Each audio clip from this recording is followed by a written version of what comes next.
Good morning. Now, Mr. McIntosh, our witness this morning is Miss Imrie. Yes, my lord.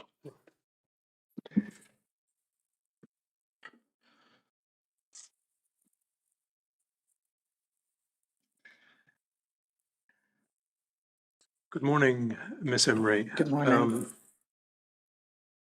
I think you're familiar with our procedure. As you understand, you're about to be asked questions by Mr. McIntosh. But first, you've agreed to take the oath. Yes. So, sitting where you are, can I ask you to raise your right hand and repeat these words after me?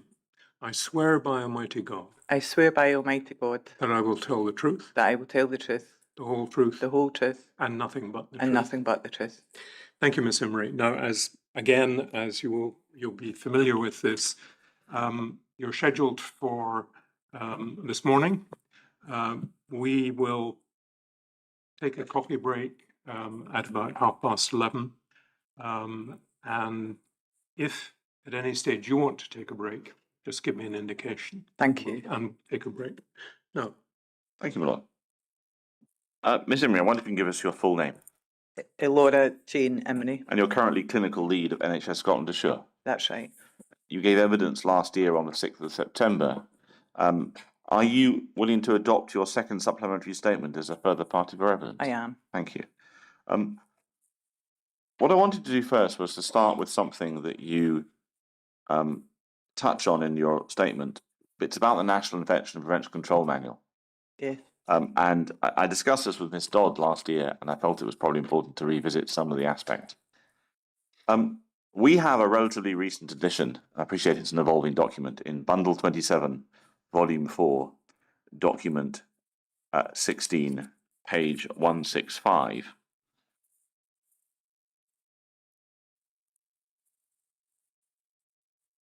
And you mention it in your statement, just for context. Paragraph 5, page 188. What I wanted to do was just be clear. Which organisation drafts the National Infection Prevention Control Manual? NSS, our High Scotland. And under what authority do you do that? And why you? Why not somebody else? Because our High Scotland are the national body that are given the remit of putting the National Infection Prevention and Control guidance together. And who is the editor in day-to-day terms of the manual? So within our High Scotland, we have 6 priority programmes, one of which is the guidance and evidence, and we have 2 leads, Susie Dodd and Sophie French, who are both nurse consultants in IPC, who oversee the programme. But the manual is done in collaboration with other experts, the boards, Public Health Scotland, anybody, other national stakeholders. So there's a consultation process? There's a very robust consultation process. Does it go through formal editions, or is there a regular timetable of updates? Yes, it's a real live document. So we have a group of scientists that are running reviews all the time to make sure that there's no emerging evidence that's coming up that contradicts what we have in our guidance. But there's also a 3-year programme that we do a formal systematic literature review to check each of the chapters. And do you formally consult the other health boards in Scotland as part of that 3-year cycle? Yes, we have representation from the boards on our working groups and our oversight group. We have an oversight group that's chaired by Professor Evans.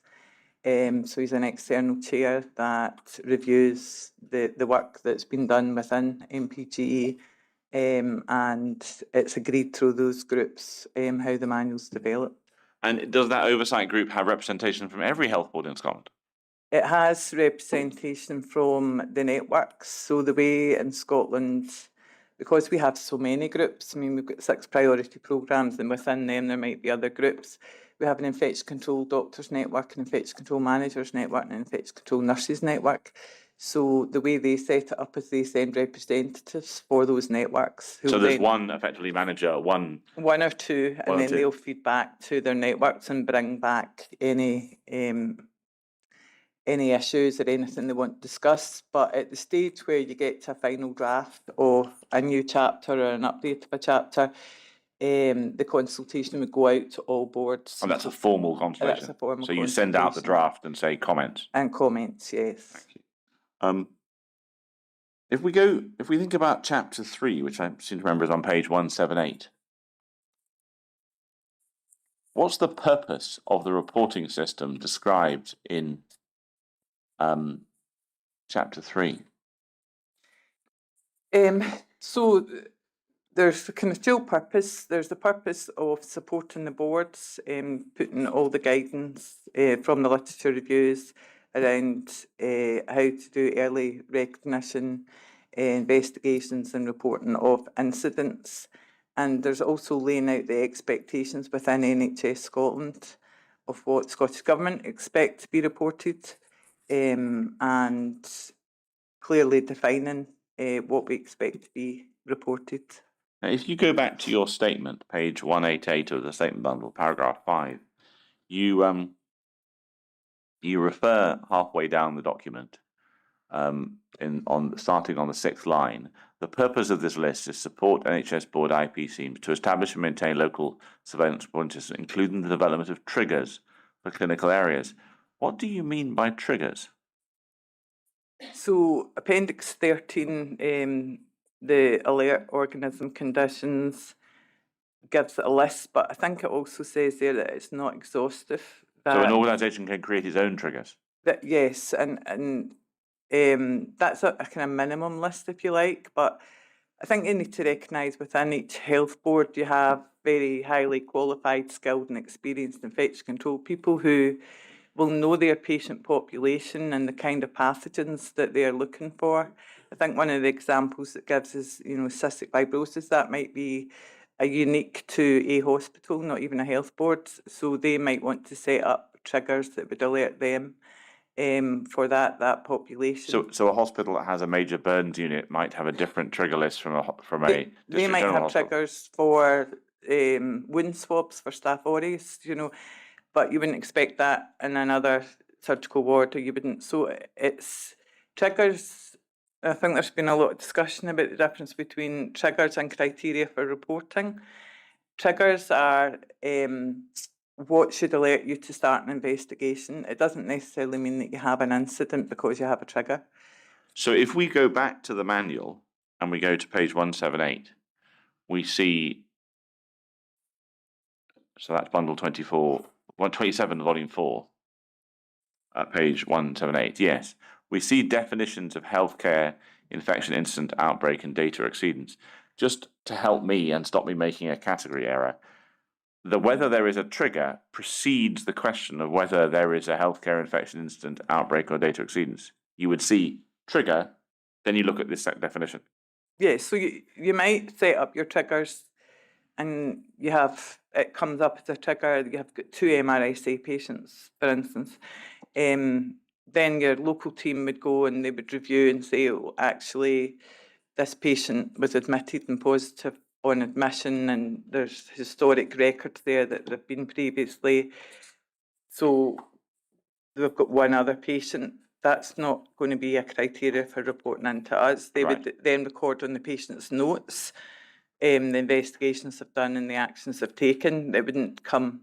So you might have a infection or infections that trigger the triggers, but they don't meet any of the definitions in 3.1, and so they don't get into the reporting process. Yeah.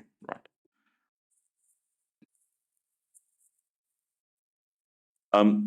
Let's go to section 3.2 on bottom page 178, and something slightly gone distressing. That's much better. Now, you mentioned the alert list in Appendix 13, which is mentioned in the first paragraph of 3.2, but it's 3.2.1 that I wanted to draw out. Once we discussed in evidence before, so I won't revisit it. Once you've decided that there is a incident or outbreak or data exceedance in 3.1, do you have to do an assessment under 3.2.1? If you've looked at your trigger and you either suspect or are able to confirm that you have an incident or an exceedance or an outbreak, exceedance or a criteria, then we would expect you to do a higher assessment that then gives you a green, amber or red outcome. And since, I think a date in 2018, a green has to be reported. 2016. 2016, Yeah. my mistake. Was there a formal letter sent around the 2016 change, or was it just an updated version of Appendix 14, the HIAT tool? From memory, I think there was an HDL that went out to say that all assessment had. But it's a long time ago now. Yeah. Right. So Ms. Rankin, in her evidence, and I'm just going to give the column reference for other people, but I'll put it to you without taking to it. On the 3rd September, column 66, my recollection is that she said that the manual does not require every infection to be reported. And is that correct? That's right. And so, just to be clear, how would an infection not get reported through the HIAT system? There's hundreds of infections happen every day in hospital, and it's part of your assessment as an experienced, skilled infection control person to know whether or not they would meet the criteria and if there's an ongoing risk through the healthcare, either environment or procedure. Many infections that occur in hospital are from patients' own intrinsic factors. I mean, you've heard about gut translocation and other issues. You wouldn't report an infection that you didn't feel needed controlled or managed, that it was kind of individual patient infection. So just to begin, this is about checking I understand this correctly, because I've learned over this last 2 years that I didn't at various points. You might identify an infection because of a trigger, or you might just identify it because you identify it. Am I right in thinking the only way it gets into the Appendix 14 process if it meets the definitions in 3.1, either provisionally or definitely? So go back to 3.1 at the top of the middle of this page. So the only way you have to do a HIAT is if provisionally or definitely you think there is an infection incident, outbreak, or data exceedance. Yeah, you suspect or you confirm that it is. Now, if you suspect that there is well, in fact, let's look at something you said last year. This is terribly cruel to bring you back to quote back at what you said before, but if we look at your evidence from last year on the 6th September, because I'm hoping your transcript is available, looks nervously at my colleague, and it's column 48. Up a bit. There we are. One more. Thank you. So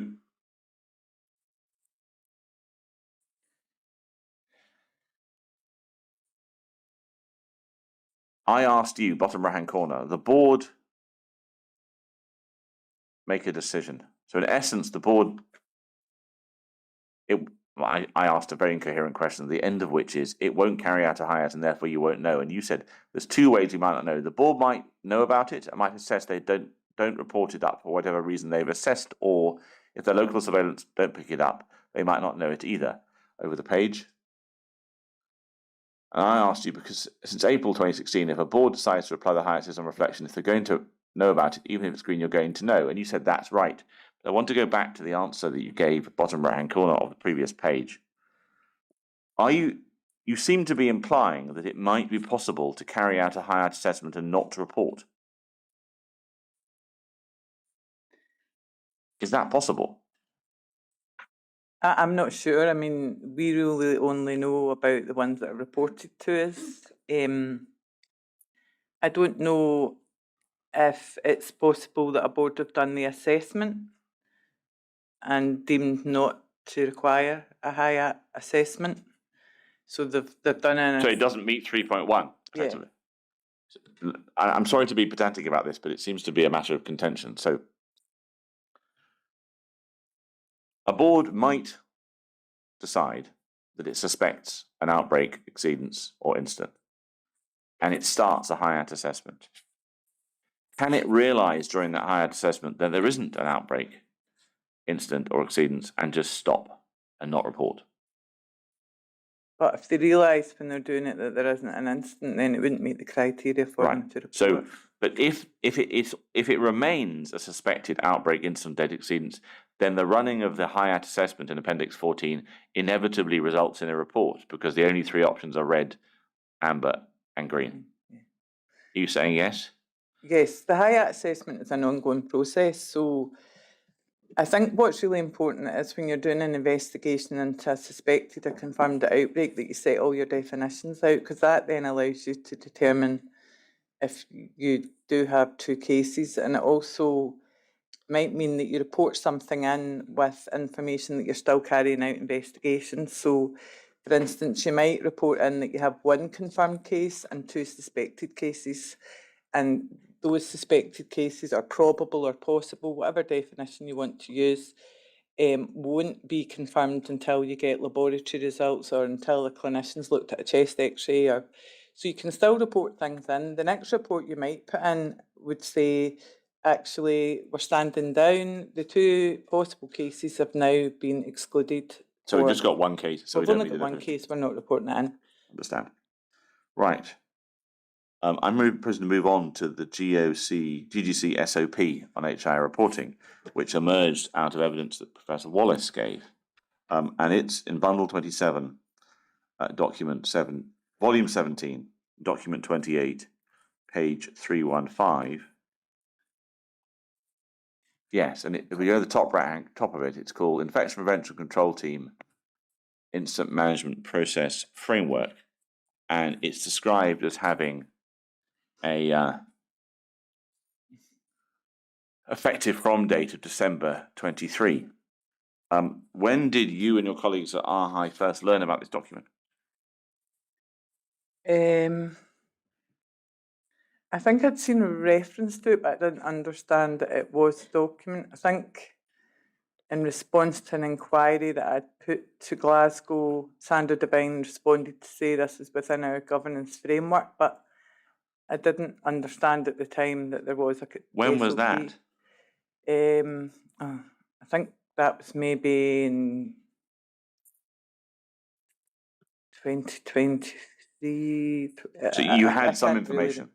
I had a vague recollection that Right. there was a reference made. The first I seen the document, I think, was after Professor Wallace gave evidence, if I remember correctly. And then we recovered it from the health board and provided it to NSS. And let's go to your statement, paragraph 9, it's page 189, where you said in your oral evidence, you quote, the GGC had developed its own governance structures around carrying out healthcare infection incident assessment tool assessments and criteria for reporting infection rate incidents appear not to align with NIPCM reporting.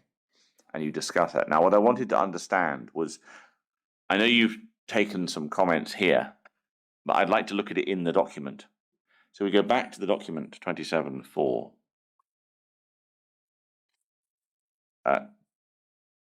No, so we're going back to 27.17, sorry. Thank you. I think it's paragraph 2.1 that causes you concern. Should we go there? Next page. Mm-hmm. Next page. No, one back. So another one back. Yeah, we are. Page 317. So what's the concern that you have about this part of the framework?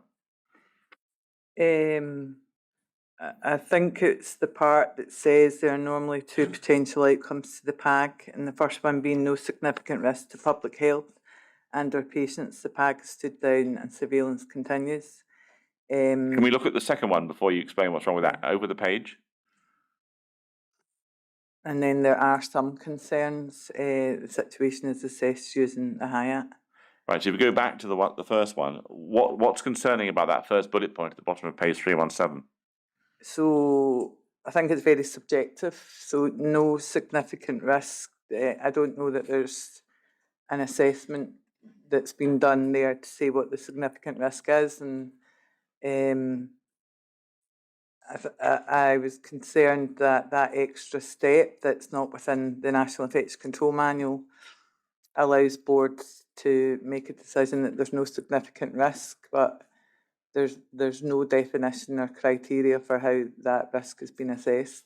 And what would be the consequence if a board decided there was no significant risk of a particular infection or infections that met the definition of 3.1 of the National Infection Prevention Control Manual and didn't report it to you? What might be the consequences of that? From a national point of view, things that might seem insignificant to one board, when they're reported in by several boards, become significant. So you might have small numbers or something happening in a board that doesn't look terribly significant.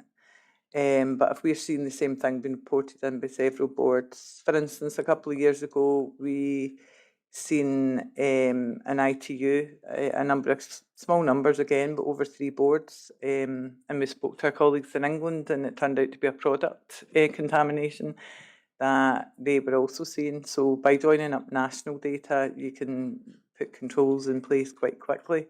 You're missing some of that intelligence. Might you also have the same thing if clinicians change a treatment practice across multiple boards?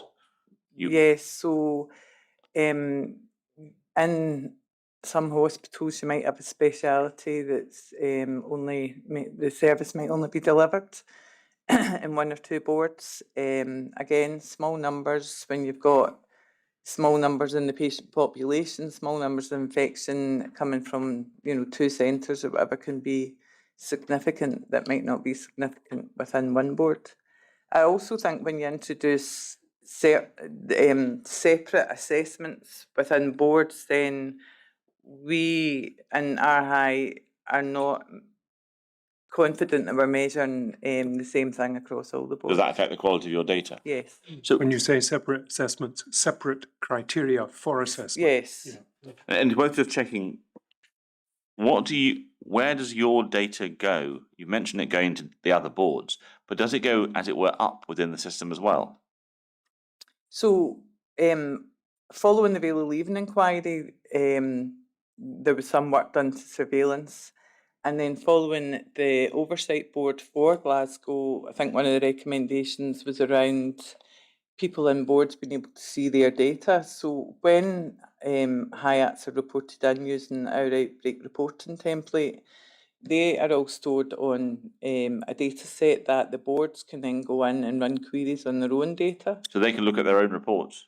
Anybody in the board that has been given permissions to can go in. And the theory behind that was in some big boards, or even in other boards, you might have different chairs of IMTs, and if you're chairing something with only 2 cases, and you might think, that's insignificant, if you can run a query and say, well, we've actually had an incident in the same ward, last year.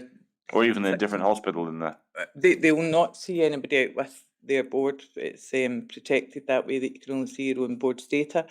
But it allows people within the board to know if this is a recurrent theme that they might not have been aware of, but Right. the data's all there for them to use. They can also run off for every incident an S-bar that they can use for reporting. So we've tried to design it in a way that you put the data in and you can use the data locally as well as nationally. Do you, as RHI, also report to the Chief Nursing Officer's office? So we report all ambers and reds that come in to the Chief Nursing Officer's Directorate. We also report any greens that we are providing support to the boards. So some boards, even if they've assessed it as green, will ask for RHI to come to the IMTs, or might ask for RHI to look at their data. And on occasion, we will report up to the Chief Nursing Officer Directorate greens where we feel that there's a significant, if it's a vulnerable population, or we feel that the CNOD should know about it. Right.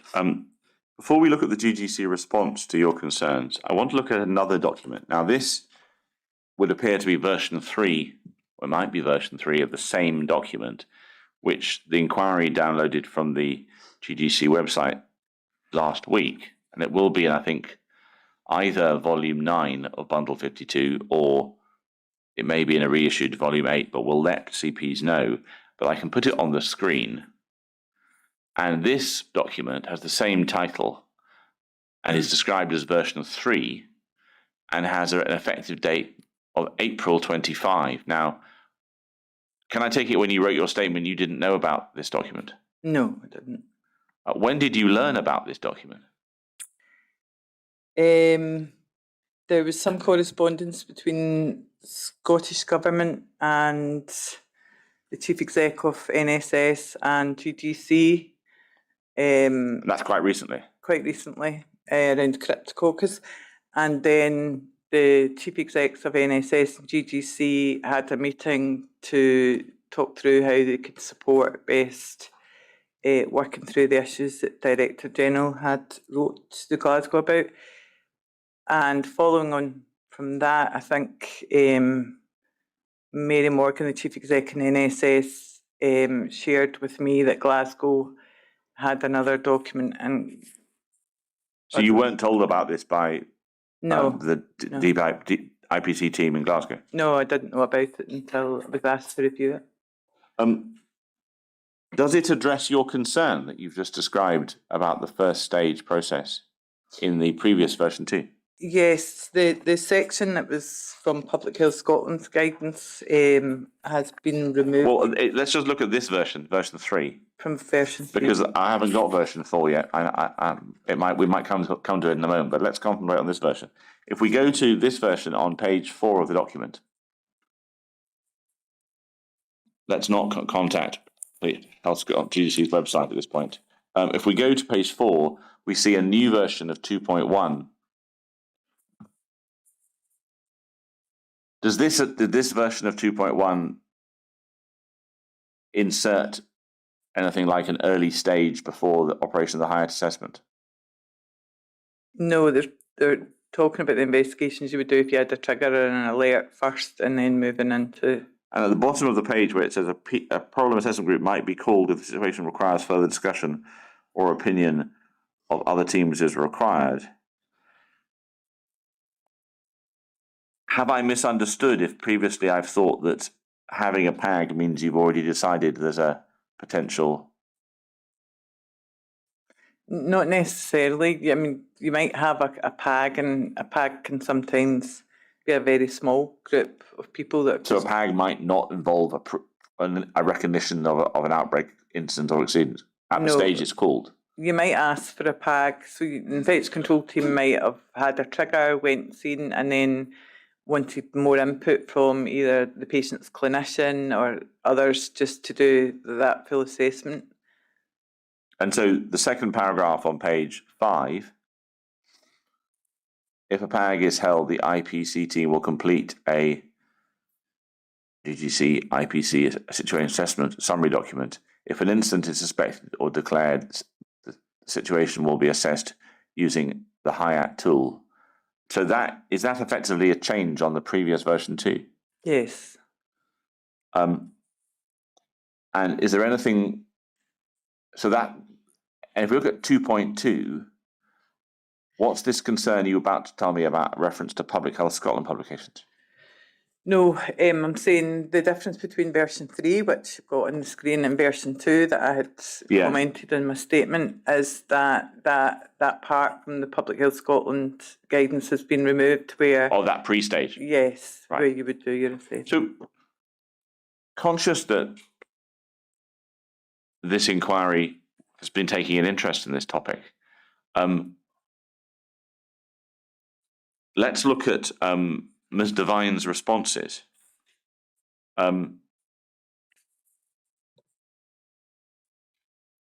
If we go to her supplementary witness statement of the 19th of August, page 13, she states, so that's should be in the statement bundle for Ms. Devine. And it should be on page 13.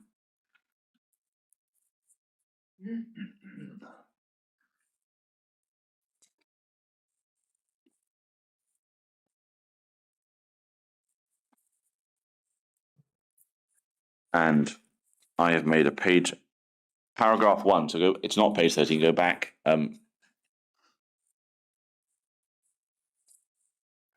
No, that's Jane Grant. We need Mr. Vine's statement in that week. So that's not in here. It's in a different bundle. I'll check which one it is.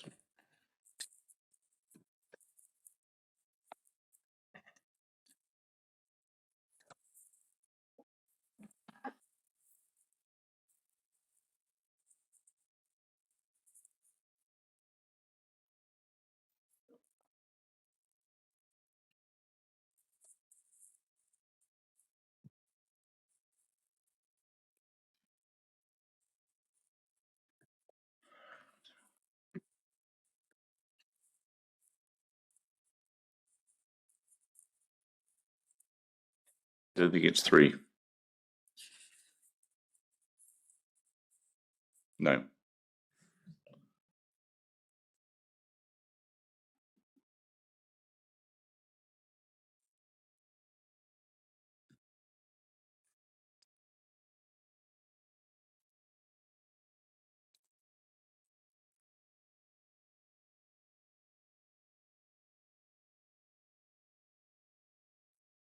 I'll come back to that.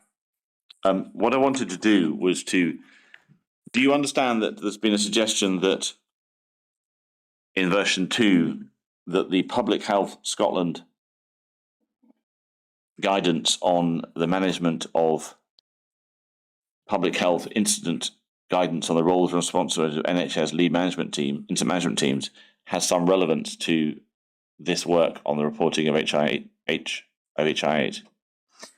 So the RHI guidance team and the Public Health Scotland guidance team work very closely together. We both sit in each other's guidance groups. Both documents lay out the general principles for investigating infectious incidents, but they both clearly point to the relevant parts depending on where the incident is. So the Public Health Scotland document is a supporting reference, if you like, in the Chapter 3 of the National Infection Control Manual. But Chapter 3 of the National Infection Control Manual has its own systematic literature review that informs what's in Chapter 3, including the assessment. And the literature review has been done to answer questions around effective management of healthcare incidents, not wider population health incidents. So if we now have Mr. Vine's statement, which we'll put on the screen. Ms. McIntosh, just so that I'm keeping up, it's my fault, Ms. Imrie. So it's actually when you're talking about the PHS, the Public Health Scotland document, remind me which document we're talking about. It is I'm looking for the name. It is the Public Health Scotland Management of Public Health Incidents Guidance on the Roles and Responsibilities. Right. Thank you. It's actually, Lord, it's Bundle 27, Volume 14, Document 18. I'm not going to go there. Page 113. Thank you. We have Mr. Vine's statement now. So for completeness, it's in Volume 3 of the Glasgow 4 Part 2 hearing bundle, which is the week of the 19th of August, and it's Statement 2, and we're going to page 13. And taking this slightly in the wrong order, I take it you've read this statement. Yes. And you've responded to the suggestion within this statement that to some degree the Public Health Scotland guidance should be used to interpret Chapter 3 of the manual. No. No? I think they're supporting documents, and the Public Health Scotland guidance refers throughout to Chapter 3 of the National Infection Control Manual. What I was saying is they have both got the general principles for good incident management, but Chapter 3 is supported by a systematic literature review that examines healthcare. Because the public health one is for wider public. It's for population health. It's your health protection teams. That'll be looking into Legionella, foodborne illness, and the general population.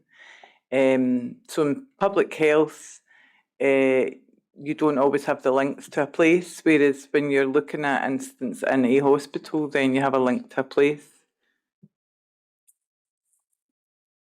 Now, there's also, on paragraph 2 of this statement by Mr. Vine, a reference to the environmental pathogens surveillance pilot that RHI Scotland ran, which we have in a bundle 44, volume 2, document 47, page 79. I won't go to it.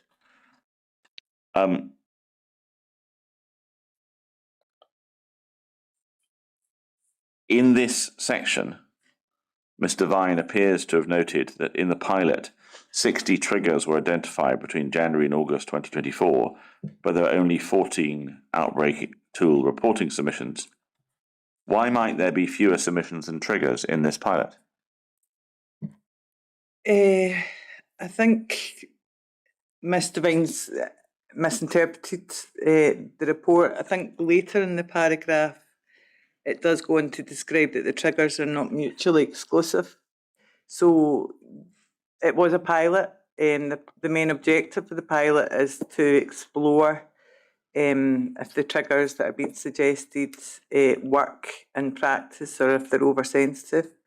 But you might have, and two of the centres I think looked at NICU, you might have a serratia case in NICU that could end up triggering 3 or 4 times, depending on the time period you put on for your trigger. If your triggers include just serratia, if you've got a trigger for wider gram-negative bacteremia, so they're not mutually exclusive, the case and the trigger. So a case could trigger multiple triggers? Yes.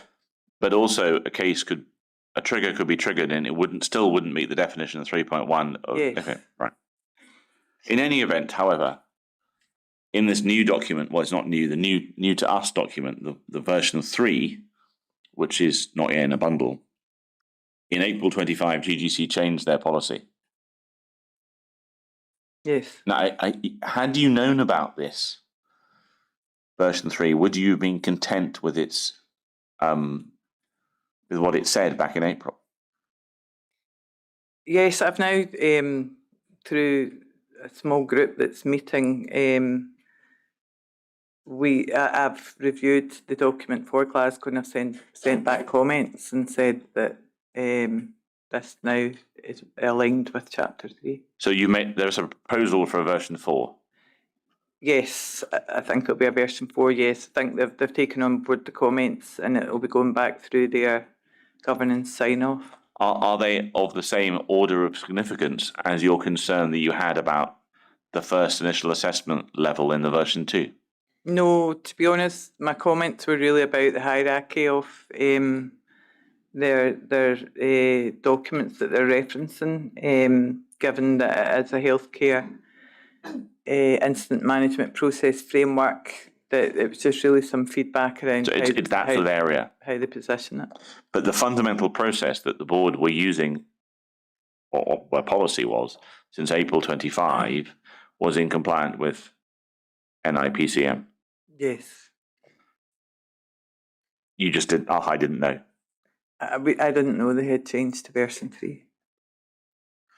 Are boards under any obligation to provide, there are not many boards, it's holding a meeting of them must be difficult because there's enough to make a meeting full, but are boards required to provide these sort of policies to RHI? So that, for example, when your nurse consultants go to assist, they can metaphorically take off the shelf the folder of the policies for the board they're going to help and understand the context. They're not under any obligation to share. I don't think there's many boards that have separate guidance. Prior to 2012, each board had their own infection control manual, which was seen as being problematic because they were all doing something different. From your awareness, how many other boards have their own SOP or something similar in the broad territory of this document? It's never come up before. I've never. But if they do, they don't have to tell you. They don't have to tell us.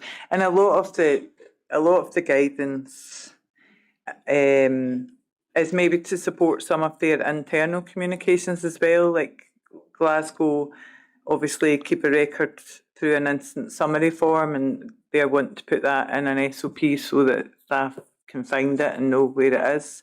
But a lot of them are on intranets and things like that you wouldn't find even if you looked for. And a lot of them contain email addresses of the relevant people Yeah. and who to invite and those sort of rules. Yeah.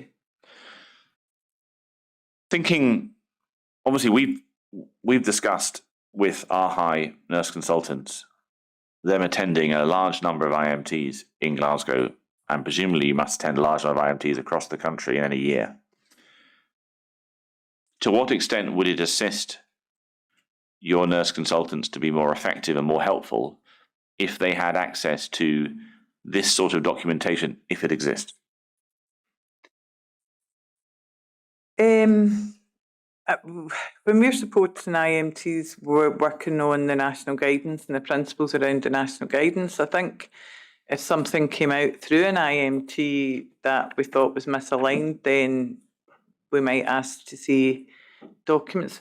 I would say boards on general are quite open about sharing, there's what the framework is if they're making decisions. But yeah, all information is helpful when you're supporting a board. What if we go back to Mr. Vine's statement? I want to put one more thing to you, which is paragraph 4 of it. Mr. Vine says, while reporting all triggers may benefit national intelligence, do you want people to report all triggers? No. No. It risks undermining the clinical judgment of board IPCTs, whose key role is to investigate and escalate issues that need further local action. Reporting all triggers would place an additional reporting burden on teams without any benefit to patients. But you're not suggesting that you report all triggers? No. Additionally, conducting a HIAT assessment for all triggers, is that what you're suggesting? No. Would require a multidisciplinary team meeting to review patient and clinical information, temporarily removing frontline clinical staff from their duties. Does carrying out a HIAT assessment require, in the manual, a multidisciplinary team meeting? No. Can it be done by one ICD? Yes. Can it be done by one ICN? Yes. To what? I mean, I'm not sure, given we now know what you're saying, the next sentence really stands up, but we should put it to you. To what extent does causing work to health boards by making them report things have the potential to compromise patient safety? Well, I think if you were asking health boards to report every trigger, then they would spend much of their day reporting triggers. If you're asking to report through criteria that's set, I don't believe that it's without any benefit to patients. I mean, it's part of your monitoring and surveillance, which is a fundamental of infection prevention and control. Unless you understand and can measure, you can't improve. Thank you. If we go back to your statement, page 191.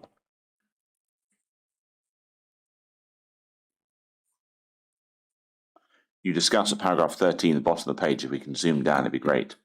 The Scottish Government is leading on the development of an outline business case for a national IPC e-surveillance solution. This was completed in April 25. It's intended that the system would have local and national functionality. Now, would this e-surveillance solution fundamentally change the way that Chapter 3 of the manual and the HIAT tool works, or would it just be a system under which it operates? So I'm very clear that it's just at the developing a business stage, and I don't know that there's a commitment for funds. So, but if I have to be optimistic, then we have the national functionality being considered as well. So if you were developing a new system for the boards, then if you like, there could be national triggers built into that system as well. So this would be a system that the boards would use for their own business and you would use as well. And there would effectively be multiple ports of entry to the data. Yes. But would it change fundamentally, and I know we're lawyers and you're not, the rules in chapter 3 of the manual about when you have to carry out a height assessment and when you report. Would that change under this process? I wouldn't like to commit to saying yes or no. Right. I think it'd be a discussion that they would have to have once they knew what the functionality of the system was. But at the very least, it would involve boards inputting data into that system before they had decided it was necessary to report. Yes. If you're talking about incidents and outbreaks, you would still need a local board to do an assessment, because all the electronic system would do is give you a trigger. So effectively, you would. There's a stage in Appendix 14 HIAT where you effectively fill in a form, and then you decide to use the online reporting tool. And this would just bring the online system forward into the point before the board has decided to report. Yes, they would need to make that full assessment, if you like, before they completed that reporting template. Okay. Can I put this issue to one side and turn to concerns about Cryptococcus reporting? So we can go back to your statement again, page 193. You discuss, well, actually starts at page 192, actually.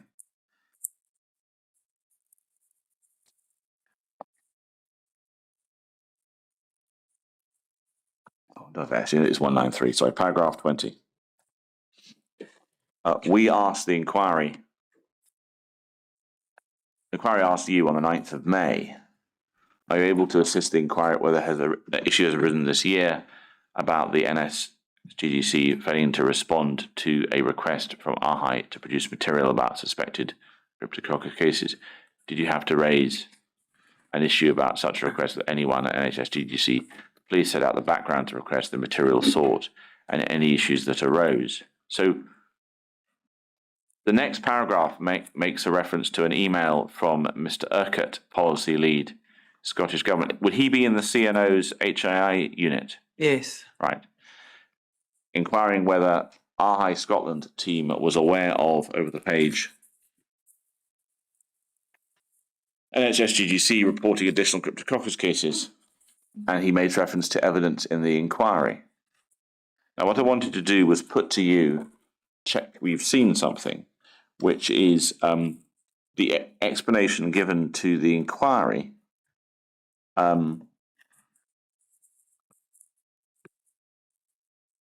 for not reporting, and that is in an email, which I think we've redacted to remove the name of the relevant solicitor. I certainly hope so.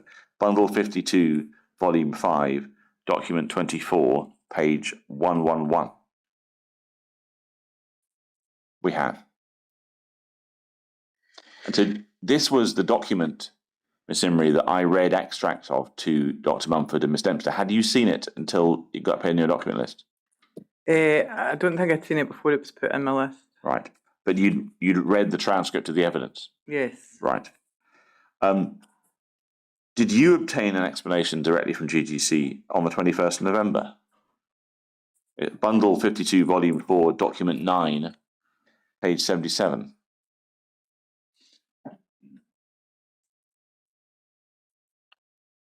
Yes, so following Mr. Urquhart inquiring whether we had received any reports for the 4 cases that were referred to by Dr. Mumford, we confirmed we hadn't. I emailed Glasgow and they came back to tell us they had 7 cases within the time period that we'd asked them about. 7 cases? Yeah. And that runs back to 2020? It was, 2020 was when At that point, how many of those cases were you aware of? 1.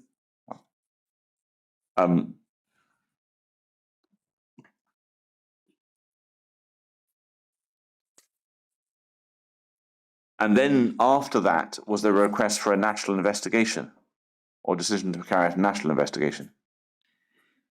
I think after Glasgow confirmed that they had 7 cases from 2020 to 2025, I had another meeting with the policy unit where I advised that we should look across Scotland, because if Glasgow had 7, it might just be that other boards had similar numbers that weren't being reported in, and we had a national kind of issue. So it was agreed that we would look firstly at the electronic reporting laboratory system, and then once we realised we didn't have robust data in there for Cryptococcus, we went out to the Scottish Microbiology and Virology Network to ask them to confirm the cases that had been isolated in their laboratories over that period.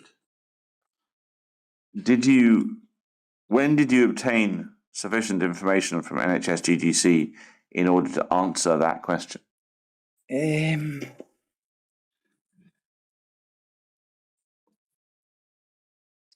There was some emails went back and forward. I think we got it December, the 10th of December. And what information did you get in December? Well, let's look at your statement. So we go on to page 195, page 25. You make reference to a pro forma being issued on 27th of November. That's right. And a response to GDC, which is Bundle 52, Volume 4, Document 10, page 80.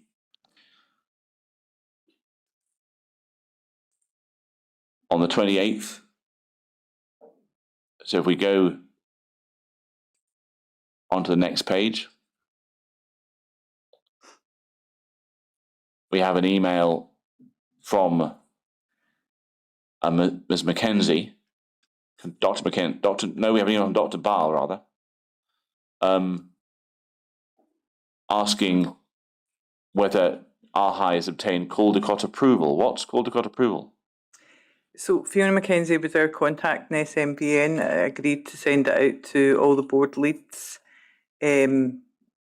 Dr. Ball was in GGC, and I think he was putting an email back to Fiona to say, does this need Caldecott approval? Please can you ask the other boards? So I'm not sure what Dr. Ball, I think what Dr. Ball was saying, that there was patient identifiable information and did it need Caldecott approval, but that would be done at board level. But eventually you did get information back from the board that contained patient identifiable information? Yes. And if you go back to your statement, paragraph 27, you mentioned receiving anonymous and deduplicated data by the 10th of December. I think we got that on the 6th of December. And then I contacted... But what's wrong with the data you received in December? Was it good enough to carry out the work? No, because we had already received quite a lot of the other board's data, and we'd started doing analysis. And when you give anonymised data, we are unable then to dedupe, to do our national.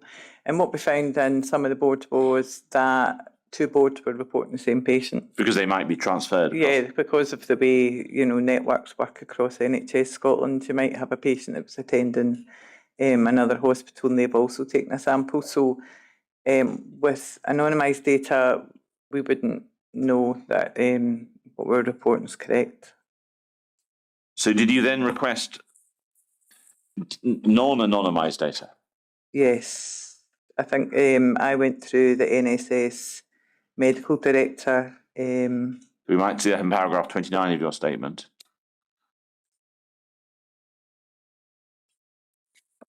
And that there was correspondence between both medical directors, that of ARHI and GGC. So that's relating to the second request that we went back to. So we done a national request that had come back the end of November, where we done an assessment of what all the boards gave us back. And then following on from that, there was 2 boards that were followed up for more in-depth. And one of those is GGC? And one of them is GGC. And that follow-up, did that produce data? That gave us more data. Was it relating to sufficient the data to carry out the exercise? We looked at patient risk factors. So once we had done the national analysis, what we were looking for there was a link to time and place. So you need to know which ward they were in, their background, their treatments, those sort of things. Yes, well, we didn't know that in the first national one. We done a screening, if you like. So most of the board reported single cases, or there were cases that were spread out by years, and we didn't follow them up. But once these two boards, we asked for more information about their clinical, like the risk factors and where they've been.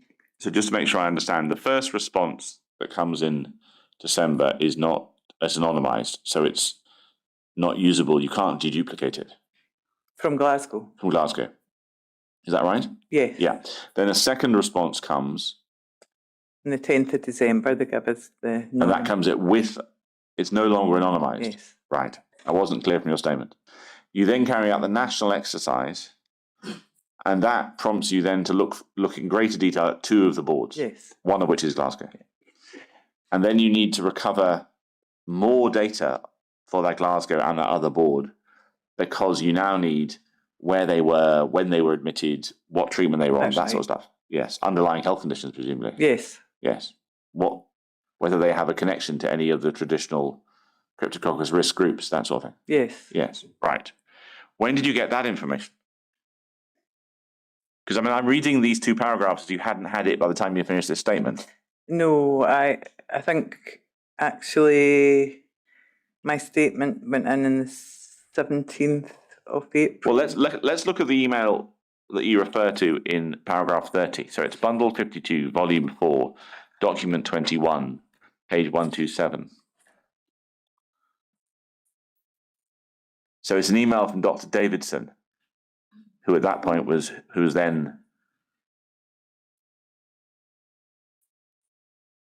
Chief Medical Officer for Glasgow, Medical Director, sorry, which explains what about when the information will finally arrive in April. So, yeah, as I said earlier, the NSS medical director, who's also our Caldecott guardian, Sharon Hilton-Christen, we had involved there, and she started communicating back with Scott Davidson, the medical Let's go to the director. previous page, 126. It might have what you need. No, go to 128. So effectively, when you finish your statement, the matter is with Dr. Davidson. Yes. Because Dr. Hilton Christie has been in touch with him directly. Yes. And that's what these email threads are. Yeah. So at that point, you haven't got the data you need. But then now, could it be that eventually you get it on the 20th of August? Sorry, in July, on the 20th of July this year. And I see that from a letter that we're going to look at in a moment.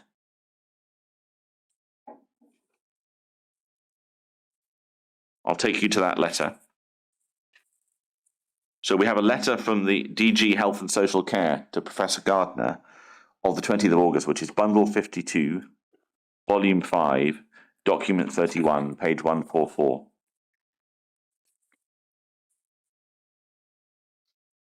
So do you see how this letter, have you seen this letter before, was the first question? Yes. Right. And there's a narrative paragraph, the large paragraph, second from the bottom, in order to gain a national picture of that one. Yes. You see at the bottom, last 3 lines, following a letter prompting a response to RHI's request from the Chief Medical Nursing Officer to Angela Wallace on 15th April 2025, all the information was received from NHS GGC on 20th July 25. So do you eventually receive all the information you receive on 20th July 2025? Yes. Now, at this stage, nice, easy question, is that an acceptable period of time for it to take? I was quite surprised at the length of time it took. For what reason? Well, Glasgow had intimated that they had done an assessment and they weren't required to report in. So, having done an assessment, as they responded in November, I had thought that when we asked for the information, it would be quite quickly provided. Have you ever seen their assessment that they say they did? So the latest request for information came from Scottish Government to Glasgow to provide our high with further information, and they have provided a case by case if they felt that it met the criteria for reporting. But was that one done in May or one done in November? No, I think it was done just in the last month. Right. Have you ever seen a written assessment document from November, December 2024? No. No. Can I just, because although I think it probably deserves to be clarified, do you see at the foot of this letter from Ms. Lamb, the DG? Yes. It says, RHI's assessment has identified an area of the QEH retained estate with Cryptococcus cases potentially linked in time or place. Is that accurate? So there was an error in the word retained estate. There was cases across the retained estate and the new build. The assessment that we highlighted was... That's RHI's assessment. RHI's assessment was actually a potential cluster in the new build. So we've clarified that with Scottish Government. Can you help us? Because we're to some degree interested. Which floor? It's within the renal specialty, so renal patients have journeys through, there might be different wards or dialysis units or... So you can't be precise about which? I couldn't say definitely. Right. Now, following this letter,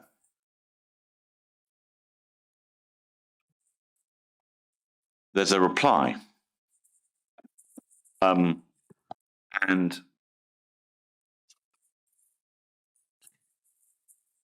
the reply is volume 5 of bundle 52, document 32. I think at page 146, yes. Now, before we look at the substance of the reply, can I ask you to look at the attached S-bar? So not the next page, to page 150. It starts at 149, actually. 148. So, my lord, this is an S. My fault, Mr. McIntosh.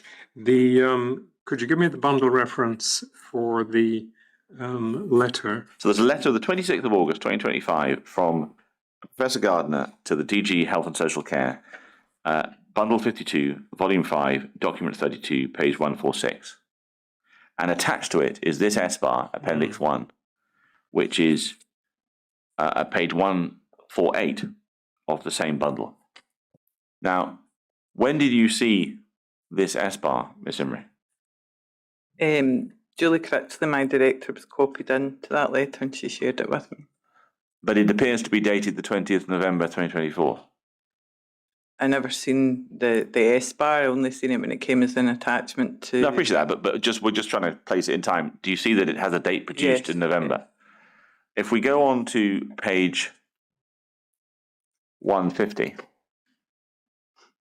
in the assessment section, have you had the opportunity of reading the assessment section? Yes. How do you respond to the suggestion that you and your colleagues in RHI are trying to sensationalize the fact there are cases of Cryptococcus? I don't believe that anybody in RHI has ever tried to sensationalise anything to do with Cryptococcus or another infection. Why do you say that?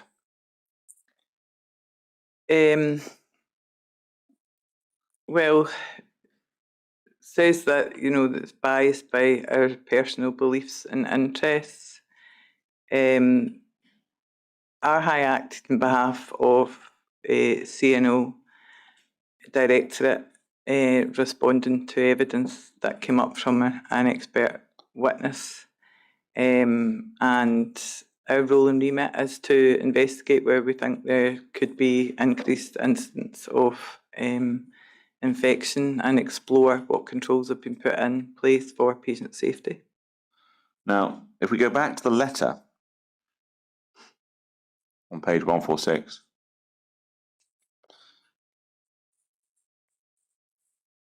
do we see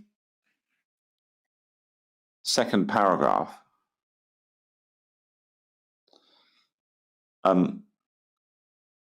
It is recognised the Queen Elizabeth, Scotland's largest hospital, hosts many specialised units, including regional inpatient transplant units, adult and paediatric, bone marrow transplant, haematology, oncology, infectious diseases, include patients with HIV. The occurrences of sporadic Cryptococcus species cases within the specific patient cohorts on this campus are expected, although incur infrequently. What view do you have of that final sentence, of whether it's relevant or indeed accurate or valid? I'm not sure which you would want to comment on.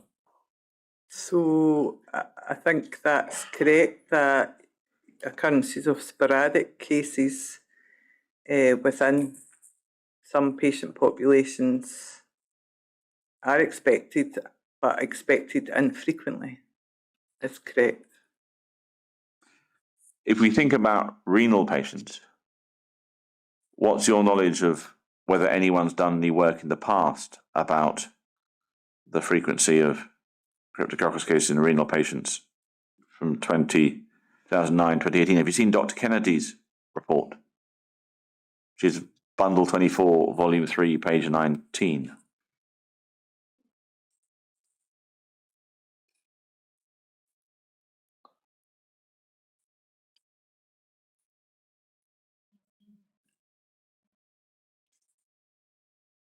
So we go back 3 pages. Go 2 pages forward. Yes, we have a review of Cryptococcus cases produced by Dr. Kennedy, although to be fair, I don't think he spoke to this because it emerged after he gave evidence. And then, since it's a review, the chart on page 19 might be of assistance. Does this report how many renal patients there were in the Glasgow area who had a Cryptococcus diagnosis? So there's no renal patients. And so if we go back to the letter from the Professor Gardner,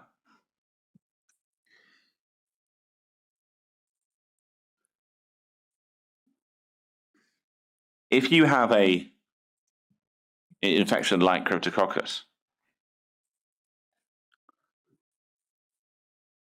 can it ever be said that an infection in an individual patient is expected? Because there will be lots of patients, very few infections, but eventually you'll get one. Yeah.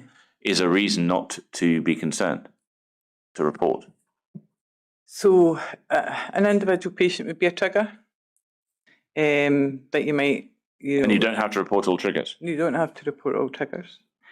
That you would go and investigate, and part of your investigation would be a look back exercise to see if you've had any other cases, if there's if they have known risk factors. You might want to do a rapid review of the literature to understand better. You would be looking at if the patient spent a lot of time in hospital, if they're immunosuppressed. You might have a conversation with the consultant looking after their care, maybe consider the patient group they're in. That would be a trigger. Although you could report it in, and in fact, of the 7 cases that Glasgow reported, there was a single case that they reported in. That was, I think, later then felt to be a false positive. Could that have been a case in 2020? Yes. So I think when you have that single case, that's fine. If you have another case in the same specialty within a year and you've not seen any in the previous decade, then you might then want to do a wee bit more investigation. And without wishing to sensationalise matters, if you do have more than one Cryptococcus case in a renal specialty in a year, for example, for what reasons might you think that was worth reporting? So this goes back to the point of the role and remit of a national service as well. You might have one or two that you might do your own investigations and think that they have their own risk factors and you don't want to report it in. But if two other boards have reported one or two in the same specialty, that might trigger something nationally that we might want to have a conversation with the renal physicians, and I'm using renal as an example, to find out if there is new treatments, new immunosuppressants that might be making these patients more vulnerable. They might want to consider prophylaxis in certain groups. So you're not reporting in all the time to say we have an issue in this site. A lot of the time you're reporting in an unusual pattern of infections that you feel should be investigated further.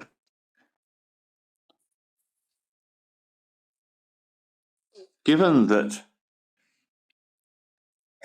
it's the RHI assessment that there is a potential cluster in the new building that might be associated with renal, what would you expect GGC IPCT to have done with that information when it originally had it? Sorry, when they What could have done with the knowledge of the infections when they originally had them? So I must say, our final kind of report is in draft form, and we will have a final report that will go out. I think it's very. When you say go out, where would it go to? Well, it'll go to Scottish Government and to Glasgow. Right. I think it's very difficult for me to understand because I don't know what investigations were done. I think what's come back is that they didn't meet the criteria for reporting, but I don't know how that conclusion was reached.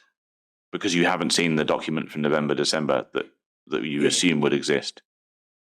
Yes, I haven't seen any of that.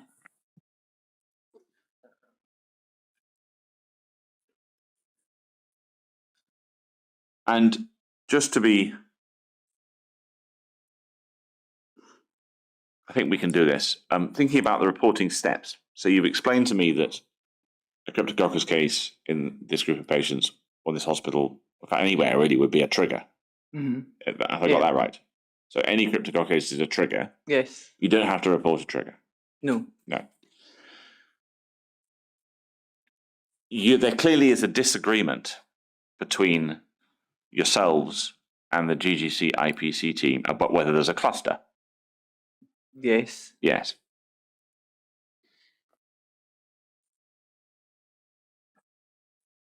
From your perspective, how confident are you that one of the definitions in Chapter 3.1 of the NIPCM is met? I could, in this instance, I think it meets more than one criteria. Right. Which ones does it meet? Um, If we go back to it, just to help us put it on the screen. So that's Bundle 27, Volume 4, page 178. Can we zoom into that part of the page, please, 3.1.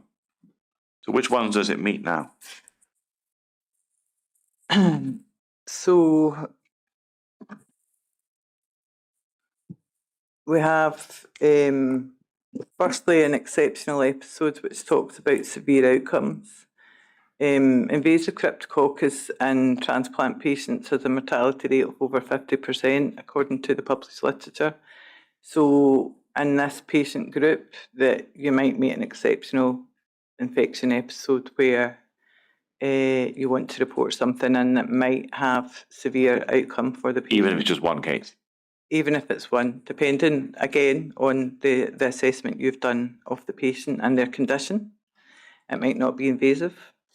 A healthcare infection exposure, by the time you have 2 in 12 months, I think you would be considering as a hypothesis, one of your hypotheses that you've had a healthcare exposure. especially in a patient population that require a lot of healthcare. So I think it's important to say as well, when you're investigating, you can have many hypotheses. Because you put one down as a hypothesis doesn't mean that, until you investigate properly. We're familiar from reading Professor Hood's report that he investigated a wide range of hypotheses. Yes. And indeed Mr. Bennett has suggested other ones. Yes. Healthcare infection data exceedance, well, I think that was helpful to see Dr. Kennedy's report again. That 3 cases in one specialty within 15 months is a greater than expected rate of infection. And a healthcare infection incident should be suspected if a single case of an infection to which there's previously no cases in the facility is seen. So I could fit it into a few of the All 4. criteria. Okay. What I wanted to do was, just before the coffee break, was to think forward, because one of those things the inquiry has to do is to think about recommendations. And I've already, for example, asked you about the value of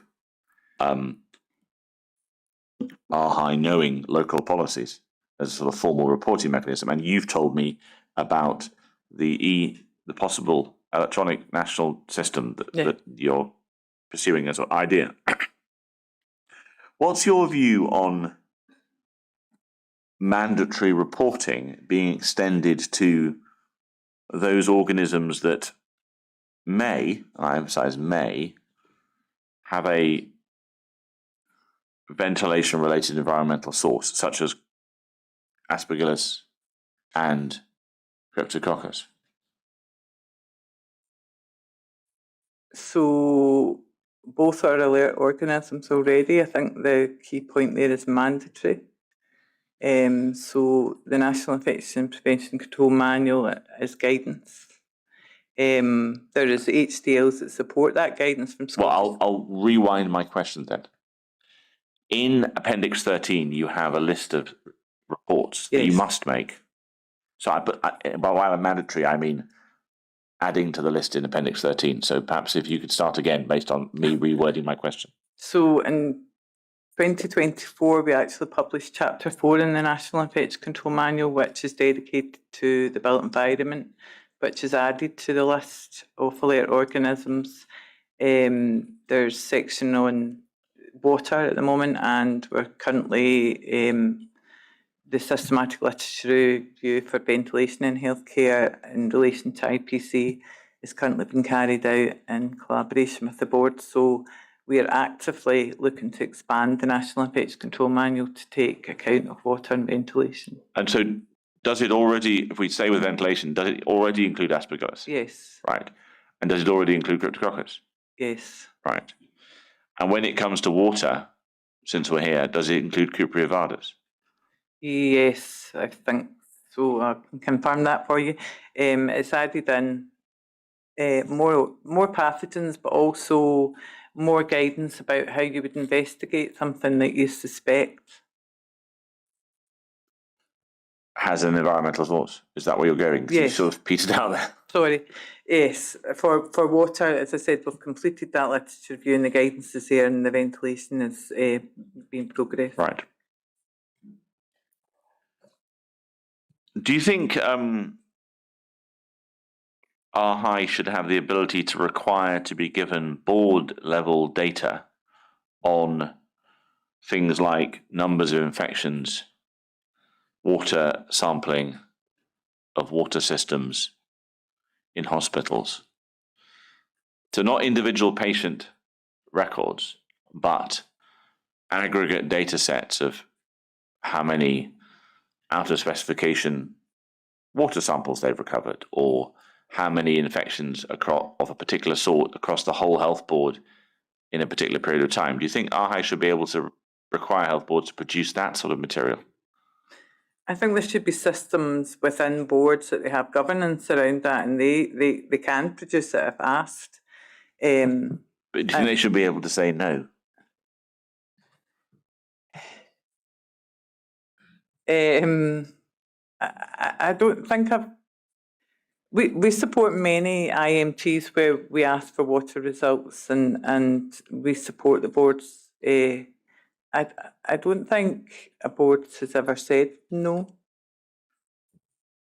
Whilst that, I'm sure you know that, the reality that it took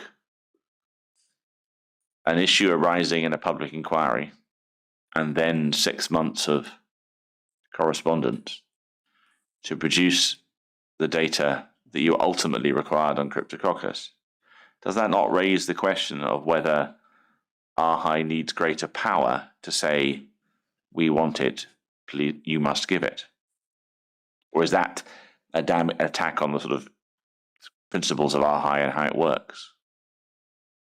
Yeah, RHI functions very well as a support to boards, and I think we have very senior infection control doctors, nurses, managers in all our boards that I like to think that RHI works in collaboration with to provide Scotland with an infection control service. I think if we had to turn RHI into a scrutiny organisation, you would lose that support. I don't know that boards would be so keen to maybe phone and ask for you to sit in the IMT where they're working through issues or phone for advice. So I think you might gain one thing in one hand and lose something in the other hand. Right. Do you think RHI should be able to run national surveillance on environmental bloodstream infections? And I suppose that's the same question. Should you be able to run a surveillance program where boards have to report all bloodstream infections samples of a particular organism? So that's part of the pilot that we've been running in some of the high risk units. Is that the pilot that Mr. Vine was referring to? Yes. Looking at the highest risk patient population, we've concentrated on NICU and ITU units to gain an understanding of the kind of background, what the pathogens are, and so those pilots have been running, and that might lead to a national surveillance programme. What advantages would that have?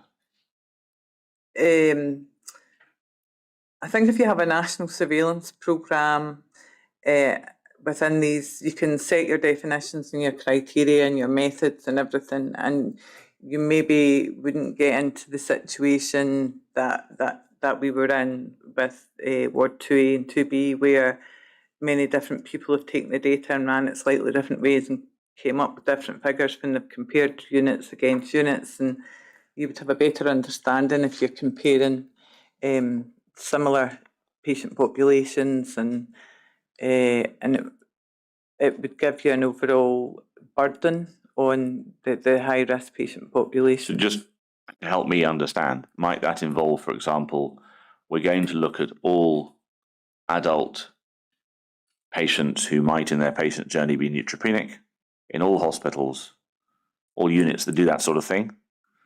And we're going to look at a particular range of organisms and we're going to just measure that continuously.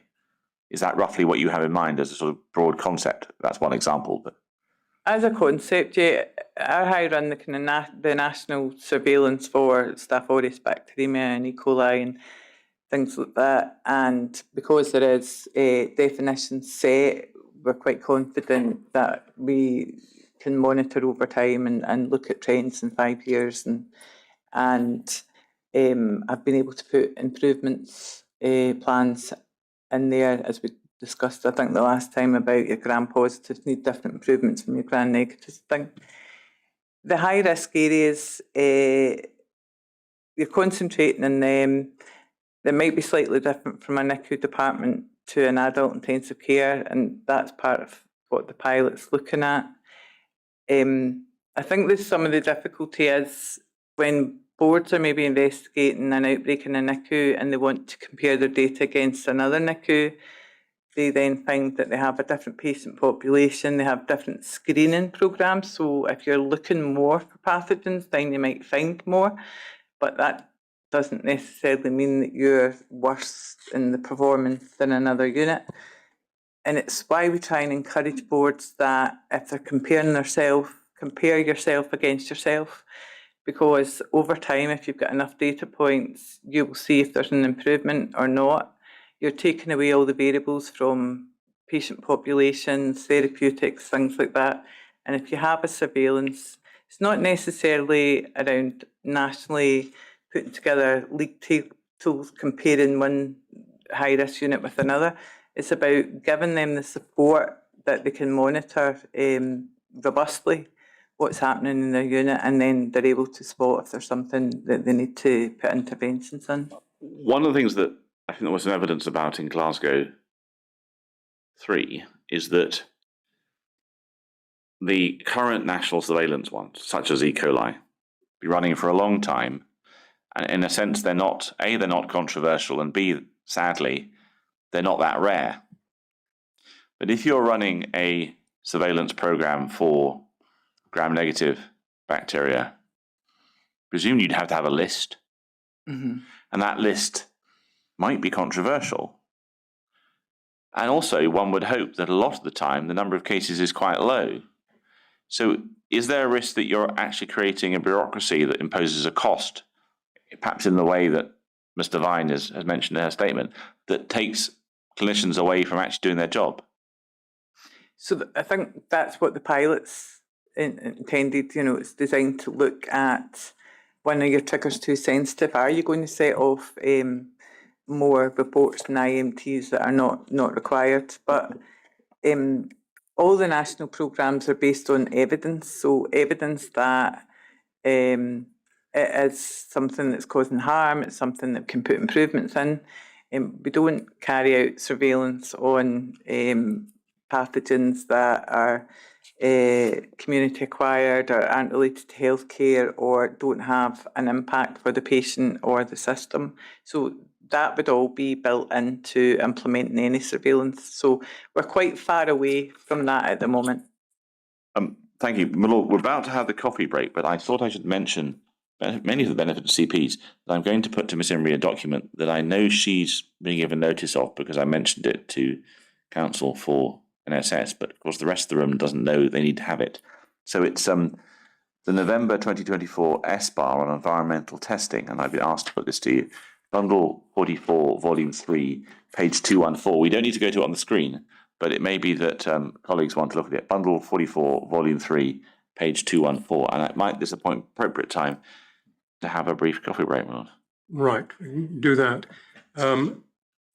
Might it be an idea to take a slightly longer coffee break? It's not the most complicated document in the world, but I'll be guided by how anxious people look when I stand up, my lord. So we say 1:45 or 5:10 to? No, I think I would say 10 to. Right, we'll try and be back for 10 to.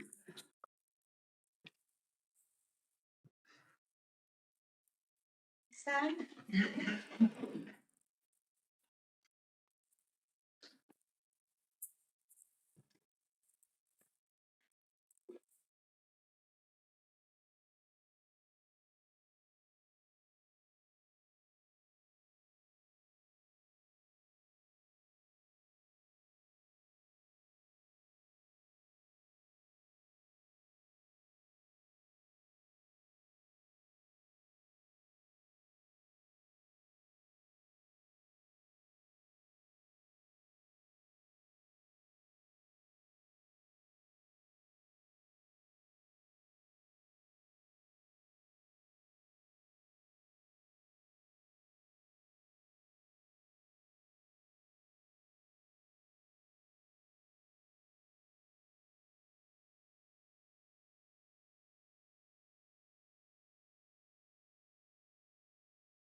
Please stand.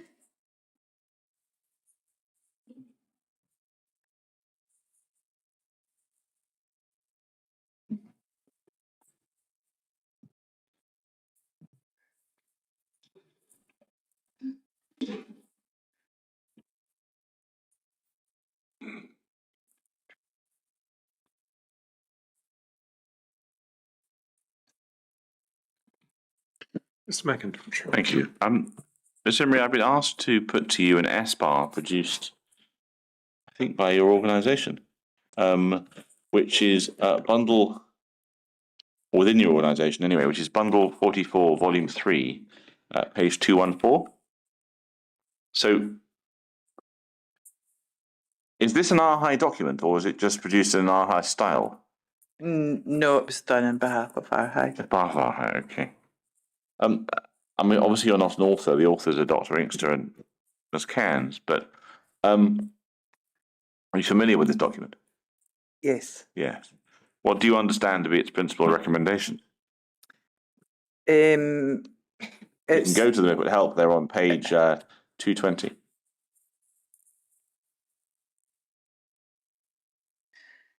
so the recommendations are really about setting out the infrastructure that's required.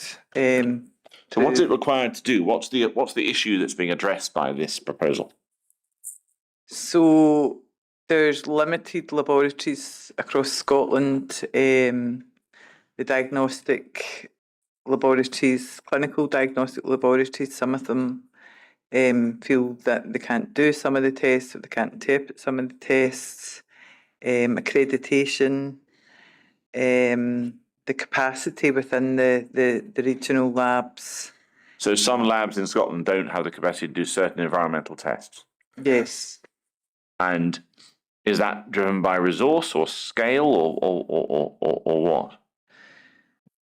So I think, like most things in the NHS, they're working to full capacity, and they'll have their programmes of work. If I think what this is setting out is, if we're looking for a national approach to environmental testing, then we need to acknowledge that the laboratory infrastructure needs to be built around that.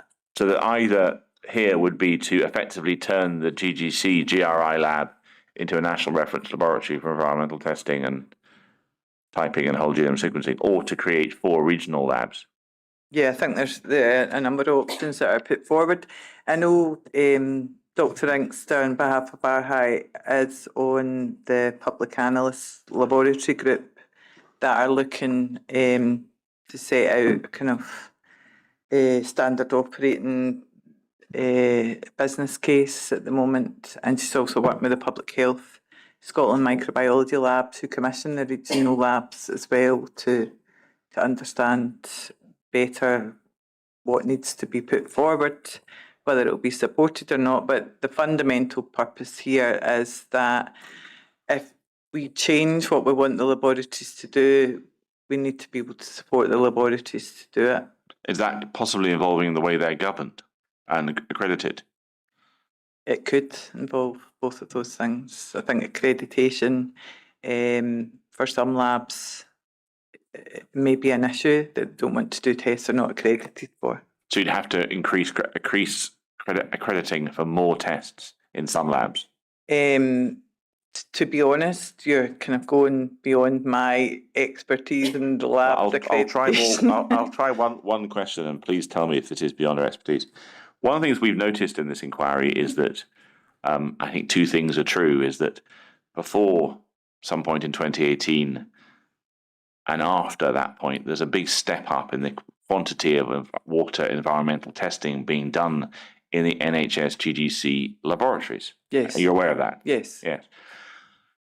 If we look around the other health boards in Scotland, this report is actually saying they don't have a comparable capacity to what the GGC labs now have. Yes. Could it be they have the similar sort of capacities that GGC used to have before the water incident? I think it's more about the laboratory, the way it's set up as a national reference laboratory is within GGC, but it's a national service, and I think what this is asking to do is that we look at it as a national service and that there's equity to the service. So that, for example, people in Stirling can access it. Yeah, so if Dumfries and Galloway or whatever wanted tests done, then they would be sent there and given the same priorities tests coming from Glasgow would be given. Which is presumably not the case at the moment, necessarily. Glasgow maybe have more access because the laboratories within their system, or they're more aware of the access that they have.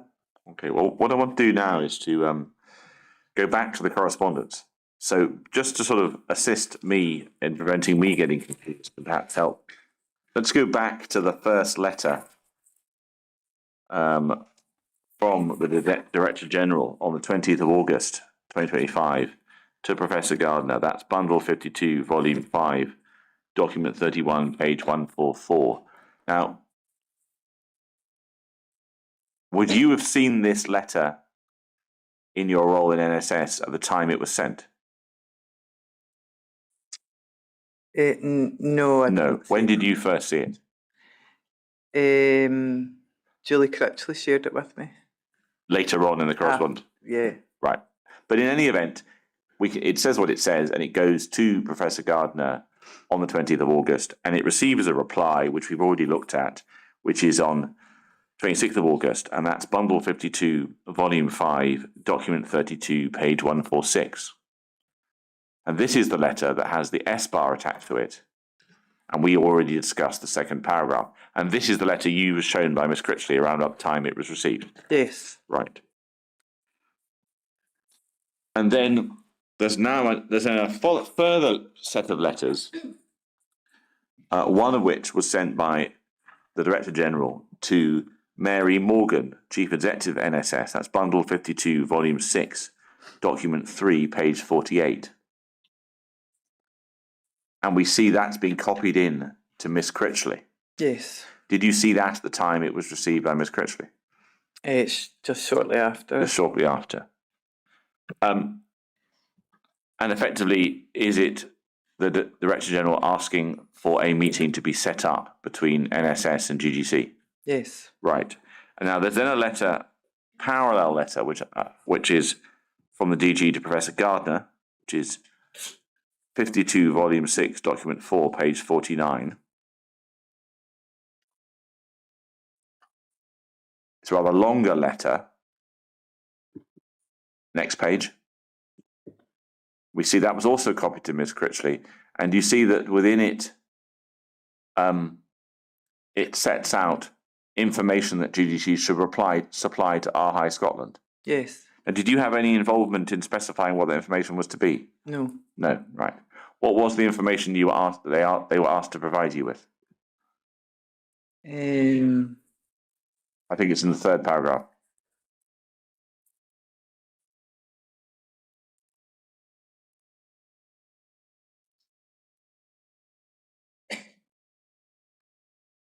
So there's a reference in the second paragraph on this page to the new version 3 document that we've looked at. Yes? Yes. Yeah. And then the observation is made in the fourth paragraph that it's different from version 2. Yes. And there's then a reference in the fifth paragraph. You also asked, this is sent to Ms. Gardner, that the information provided to SG by Our High Scotland be shared with NHS GGC. And the response is made, Our High Scotland was commissioned by SG to review nationally available data of cryptococcus cases from January 2020 in Scotland. Is this the review that Mr. Urquhart asked you to carry out? Yes. Right. Our High reviewed NHS Scotland level intelligence from 3 sources, ECOS, outbreak reporting tool submissions, and the RET request laboratories. Therefore, this data for GGC is already available to NHS GGC. So is that effectively saying that the material you ultimately received in July, 20th of July, is the material used to produce the conclusion about the potential cluster and the non-reporting that's in the 20th of August letter? That's right. Right. And then a meeting takes place between Ms. Morgan and Professor Gardner on the 2nd of September, and we see that from a letter from Miss Lamb on bundle 52, volume 6, document 5, page 51. Now, did you have any involvement in that meeting on the 2nd of September? No, I believe that was just the two chief execs. Right. But then we see on the 9th of September another document, bundle 52, volume 7, document 48, page 453, which is a letter to the DG from, if we go over the page, Ms. Morgan and Jan Gardner, and you're copied into this. Yes. So if we go and look at the substance of it, did you have any involvement in contributing to, from the RHI side, to this process that produced this agreement? No, that was the 3 points that the chief execs agreed Right. should be But addressed. of these 3 bullet points,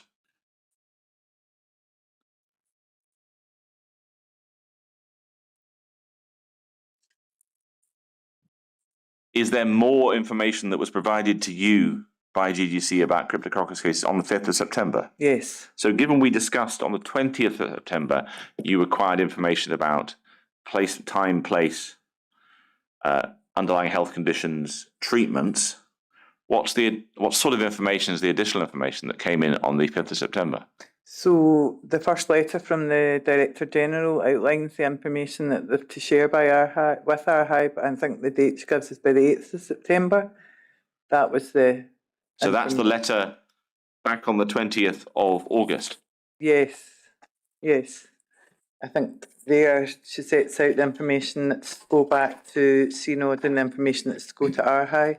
So if we go back to that, that's bundle 52, volume 5, document 31, page 144. And we go over the page. Yes, Is this the 3 bullet points on the second paragraph? that's right. So they wanted immediate confirmation that these cases have been escalated via appropriate IPC governance channels to the board? Sorry, that's the information that's go to Scottish Government. It's the second Right, sorry. bullet point. It's under the bullet bold heading. You want information provided to RHI. You want confirmation of a PAG? Did you eventually receive confirmation whether a PAG was held? Yes, Was a PAG held? for one of the cases. Right. Detail the environmental and clinical investigation in these cases. Did you receive that? Yes. So would that have included any documentation about assessment of reporting of these cases in 2024, other than that PAG? From memory, excluding the paediatric case that was reported in and then reported as a false... That's the 2020 positive case. In 2020. I think all other cases, the assessment has said that it's thought to be community acquired and no further investigation was done. I think there was one adult case where they said that there was some walk around with the States Department. Did you receive any contemporary documentation, like assessment forms, No, produced at the time of the assessments? no. No. Ignoring the 2020 case, which we're familiar with, did you receive details of what hypotheses were tested in relation to the other 6 cases? I think all the hypotheses were community acquired. Right. That was the only hypothesis being tested. Yes. And I won't get you to explain what the details of the clinical management were, but did you receive sufficient information to understand the clinical management of each of the six cases that were new to you? Yes, we received information that allowed us to make an assessment on their kind of clinical picture. And So where they'd been in the hospital, what treatments they'd had, that sort of thing. What specialty they were under. What control measures were described as being in place? So I think one of the adult cases, it gives some information around a walkabout with the States Department and the plant room being visited. I think for the others, it's recorded that there wasn't thought that there was any control measures required, as they were most likely to be community. And of course, these patients would have been accommodated in single rooms, being the Queen Elizabeth. Yes.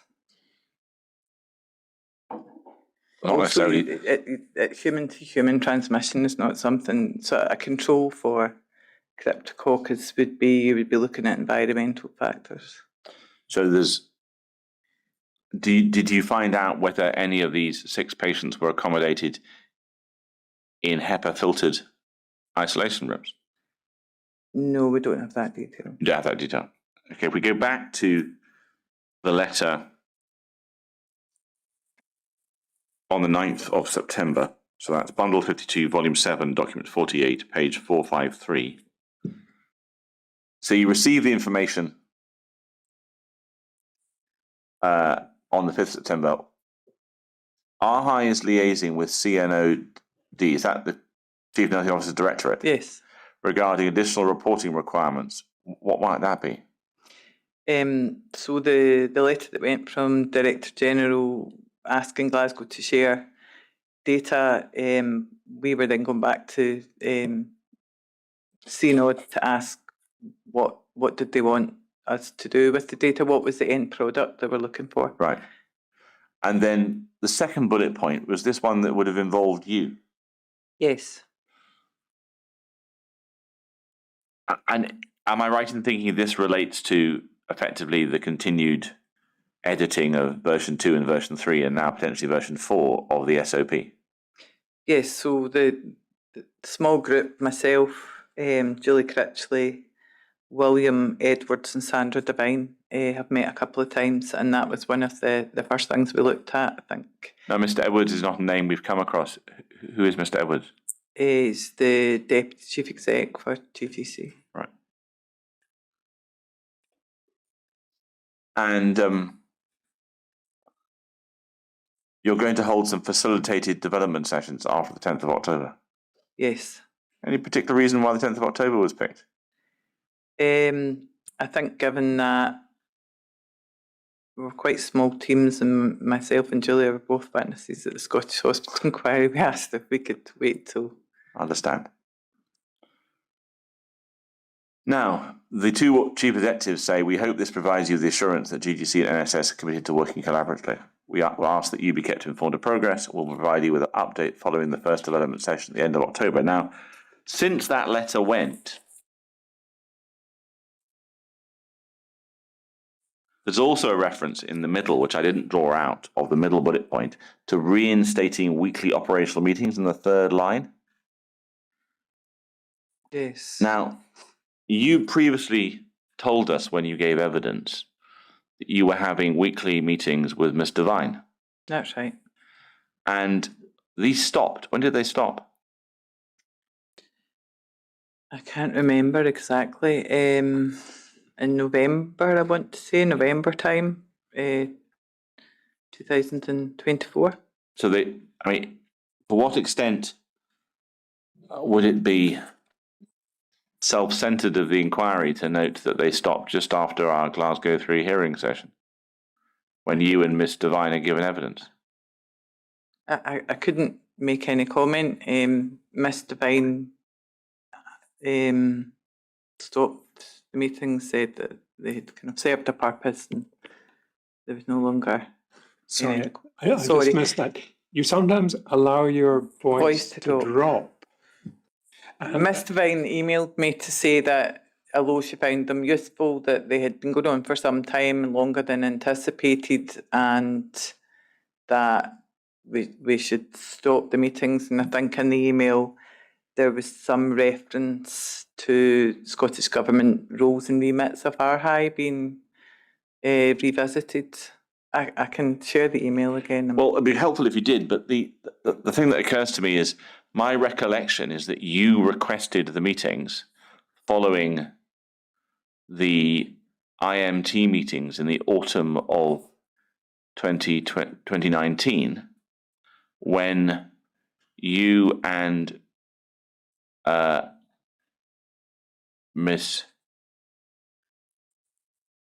Rankin had started going to meetings together. And I'm wondering whether I recollect that correctly, that these No. meetings started back then. No. When did they start? The weekly meetings with myself and Sandra started when there had been a number of emails that had been going direct to Scottish Government from the lead infection control doctor in Glasgow and Clyde to, on the back of Hyatt communications, to say, our higher misinterpreting what we're saying, we should communicate directly to you. And if I remember correctly, it was Mr. Urquhart that contacted myself and Sandra and said, please sort this out between the two organisations, and that's when we agreed. So and I think that was in maybe the beginning of 2023. Right. So if Mr. Urquhart, to some extent, asked you and Mr. Vine to meet to address a particular issue, by the time we got to November last year, had the issue been addressed?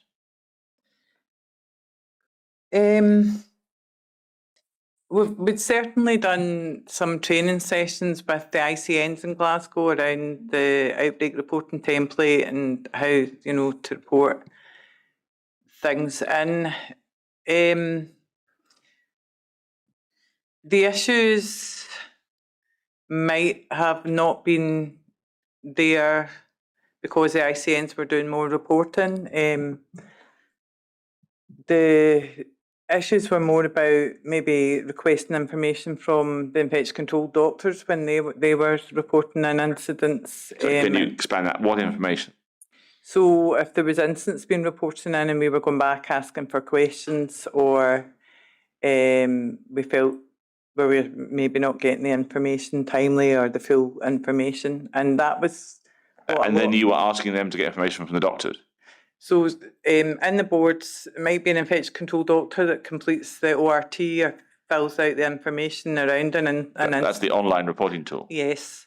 Or we might contact them to say, we've seen something in the data that suggests there's an issue, can you explain? And as I said before, the ICD had replied to a Scottish Government email, asking that they report direct. So that was asking that they, the ICD, report direct? The board report direct to the government. To the Scottish Government? Yeah. Missing you out? Yeah. Had they stopped doing that while the meetings were going on? No, they've always reported to our high. I think this was just... No. Have they stopped sending emails to the Scottish Government? Yes, so the meetings with Sandra, I think, did help with a lot of that, the issues that we were seeing there. But again, in our high, we only know what we know, so if things aren't reported in, we don't know about them. But I think from the our high nursing team, they felt that there had been the relationship building with the nurses through the training and so that's the RHI nurses and the ICNs in Glasgow? Yes, so some of the nurses and the scientists in RHI had done training on the ORT and definitions and how to report in the instance, just to people change, staff change all the time, a refresher, and I think they felt that was worthwhile. So when Mr. Vine announced she was stopping the meetings, did you at that point form a view of whether the reason that Mr. Urquhart had requested the meetings take place had been addressed or not? Oh, I'd certainly seen a change in who was reporting in incidents, and it was more the nurses, and maybe the ICDs in Glasgow had stepped back and the reporting was done.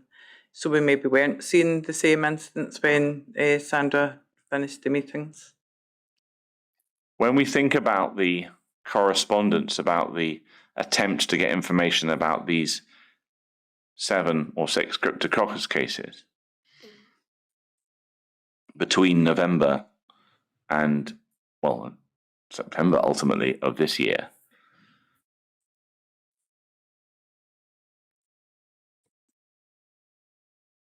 might it be the case, what's your view on whether it's the case that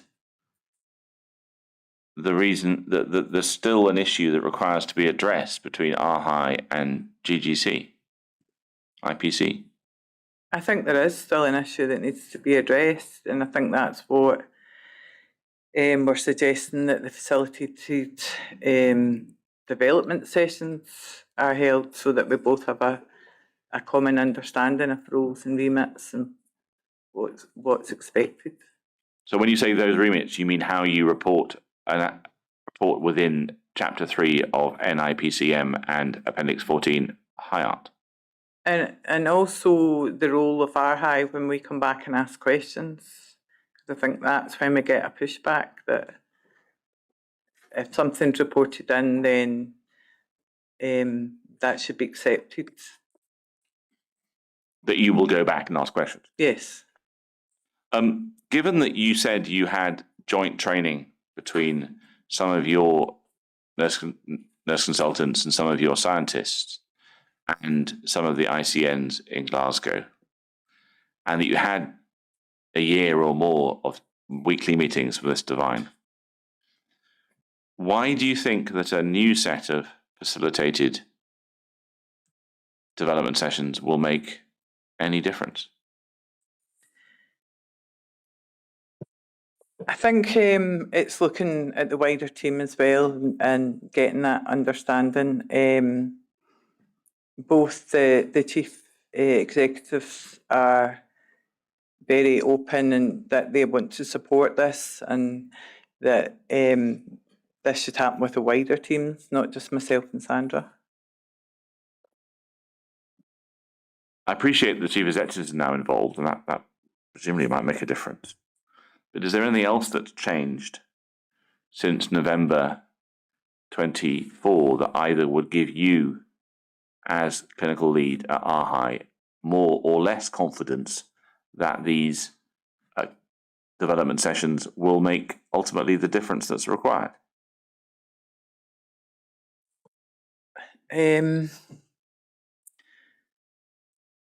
Well, I'm always the optimist, and I think, if you can get people in a room and the opportunity to listen to each other's challenges, then you can move forward in how we build those relationships. I'd like to look briefly at the SBAR that was produced I understand that 2 meetings took place on the 10th and 15th September of the 4 of you. That is you, Miss Critchley, Mr. Edwards, and Sandra Devine. So was an SBAR produced? Yes. And that's in Bundle 52, Volume 7. I think it's the final document in a reissued version. So if anybody has downloaded 52 Volume 7 and doesn't have this document, if they go back to our website and re-download it, with a bit of luck, the SBAR will appear. I say very nervously, looking at my colleague working the database. So it's the last document. Yes, there we go. That's it. Yes, is that the document was produced That's right. following the meetings? Yes. So does this SBAR sort of cover, as it were, the agenda for those facilitated workings and any changes that need to take place in the relationship between RHI and GGC IPC?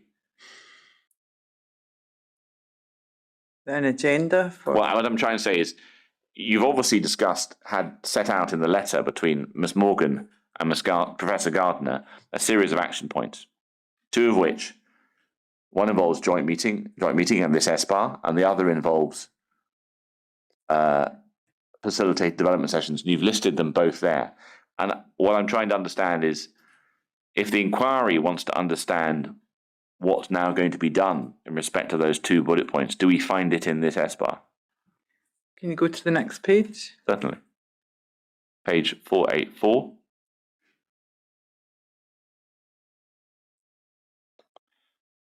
So you've got some background. Yep. And you have an assessment. What on this page would you draw out of significance to the question of whether GGC are going to operate in future in compliance with NIPCM? So I think the framework was set out there, that I had the opportunity to review That's the version 3 document. the version 3 document, and we agreed as a group that that version in Glasgow have updated to say that that's going through their kind of governance for their framework. So that's covered. So that's basically saying that the version 3 is broadly in compliance. Yes. Right, over the page onto 485. It's just that this document doesn't discuss what might need to be done. If you go back to the first page, 483, the second bullet point, as it were, the scope of the facilitated development sessions. You've not set that out in this document, have you? No, and they'll be kind of externally facilitated, so we'd be looking, for somebody to set that out. I suppose one of the difficulties here is that the inquiry will hold its last, we hope, oral evidence session on the 10th of October, and we will then hold our final oral submission hearing for discussion on the 20th, 23rd of January, and then His Lordship has the task of writing up his report. If we think about the world as it is now, not as it's hoped to be after the 10th of October,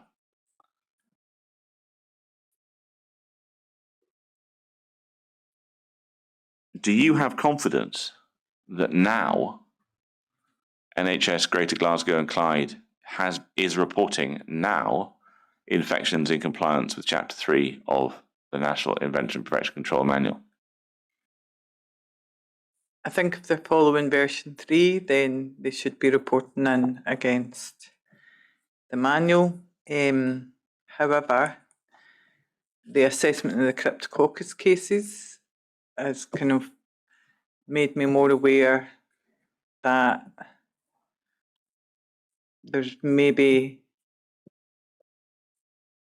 more subjective views around how we fit that into criteria. And Sorry, again, I kind of lost the end of that I'm sentence. saying the assessment of the Cryptococcus cases, that given that I gave where I would fit them into the criteria and that the report we got back from Glasgow that none fitted the criteria, there's maybe some work that will need to be done in development sessions around that. In order to achieve a common understanding. Yes. So one of the things that I've been doing this week is preparing my questions for the former Chief Nursing Officer, Ms. McQueen. And in her statement at paragraph 36, now I'm going to have to press her on the date, but I think she might be saying there were concerns about HI reporting by GGC as far back as 2015. The inquiry's experts, Dr. Mumford and Ms. Dempster, in their report, identified a Mycobacterium chelonae case from 2016, which didn't, we think in the early months of the year, didn't result in a PAG or a report. And a Cupria Vardas case from 2017, which didn't prompt a PAG or a report to HPS. Now, I mean, there may be more. And then we have the Cryptococcus cases we've just discussed, including the 2020 case.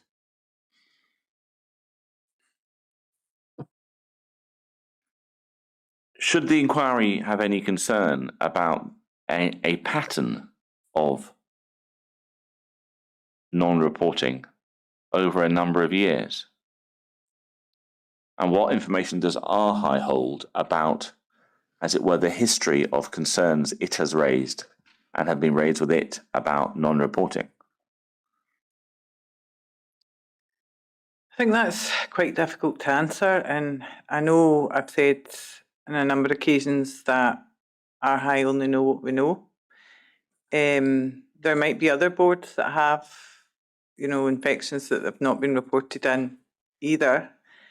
It is quite a trust relationship that you provide the guidance, you work in collaboration with the boards to make the guidance both evidence-based but pragmatic as well. So the boards give us a lot of feedback, when we're developing guidance. And I think Scottish Government are high, then expect that that's the guidance that we're all following and that we all understand what we're reporting.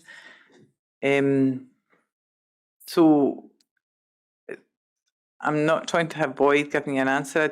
I'm not really sure what evidence I would base my answer on other than what we've provided. I suppose you've given me a question. Thinking about the whole GGC infection prevention control team as a collective group and not any one individual, do you trust that team to report in compliance with the manual? I don't know that I can answer that without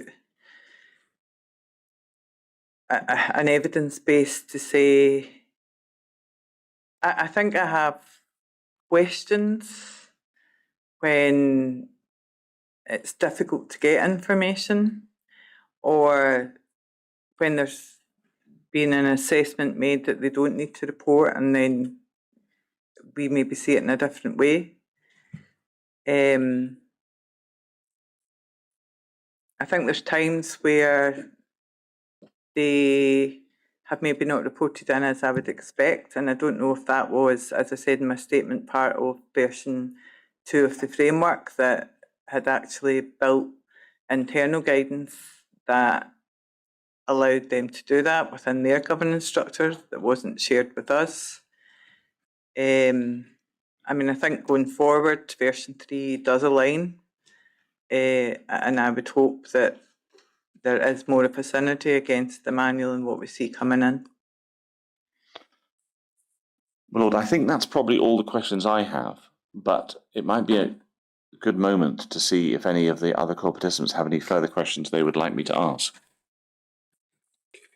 Ms. Imrie, as you probably recall, our procedure is to give council the opportunity to check with other legal representatives whether there are additional questions that should be asked. So if I could ask you to return to the witness room, and we would hope to be able to call you back in about 10 minutes. Thank you. Yeah. Please,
We have 4 questions, Maud.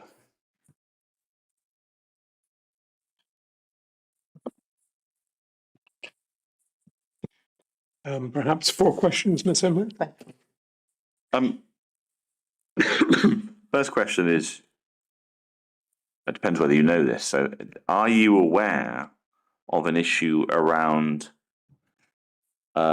reporting of Cryptococcus in January of 2025 by GGC? I am aware that there was Cryptococcus reported in. That I would need to look back to get the full detail. I think it was reported in as a green. I think our high went back with some questions. So it's more about the grading rather than when it's reported at all. I'm sure it was reported in, but I think we had questions. I would need to revisit the incident. Okay. So this is back to this idea that I think you hinted that renal patients in the Queen Elizabeth might move around the hospital as part of their treatment. So where might they go?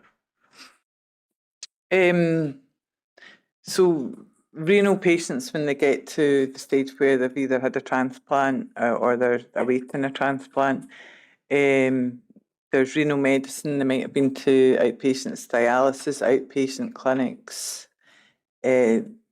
Depending on other comorbidities they have, they might have visited, surgical ward, medical wards. So they're quite complex at that kind of stage in their renal disease. Can you help me about whether the wards and spaces you just listed in the Queen Elizabeth, whether those are spaces covered by the general ventilation of 3 or just under air changes per hour rather than 6 in the SHTM 301? Some of them will be. Yes. To what extent would you have any concern about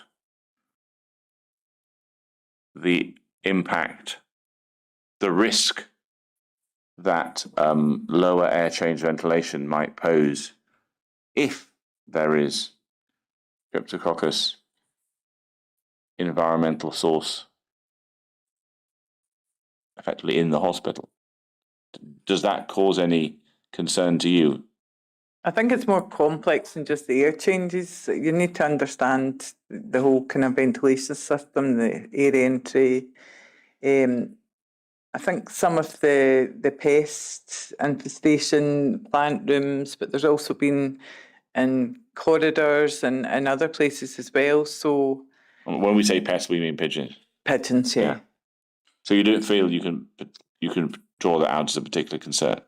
No, I think I'd need more information on the ventilation system and where any of the issues that arose.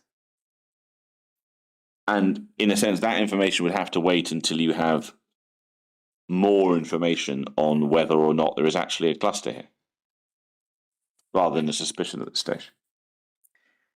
Because you need to have all the patient pathways and think about the ventilation and almost do a root cause analysis.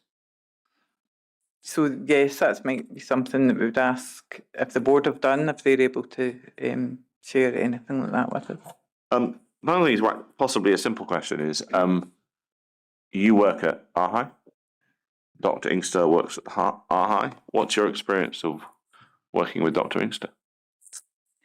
I first met Dr. Inkster around 15 years ago. She was appointed to the ICD position at the West Sector in Glasgow, where I was the lead infection control nurse. And I'd say in the 15 years that I've known Dr. Inkster, either working directly with her or as kind of senior infection control people in NHS Scotland, I've always admired her. I feel very privileged that she chose to come to RHI and work with us. And she's a very good team player within RHI. She works across multidisciplinary teams, both within NHS Assure, engineering, scientists, but also my experience of being a line manager is I always get good feedback. I get requests for Dr. Inkster to support boards. NHS England have asked for Dr. Inkster to support some of their work in environmental. So all in all, I feel privileged to be Dr. Inkster's line manager and to work with her, and she's always integrated well into all. She's ran many national projects now in our high as well. Thank you. One final question. I emphasise I don't want names in answer to this question. You described in your statement, and we've discussed today, issues or difficulties or challenges in the question of HI reporting between GGC, IPC, and RHI. Have you come across equivalent or similar difficulties with any other health board in Scotland since, say, 2019?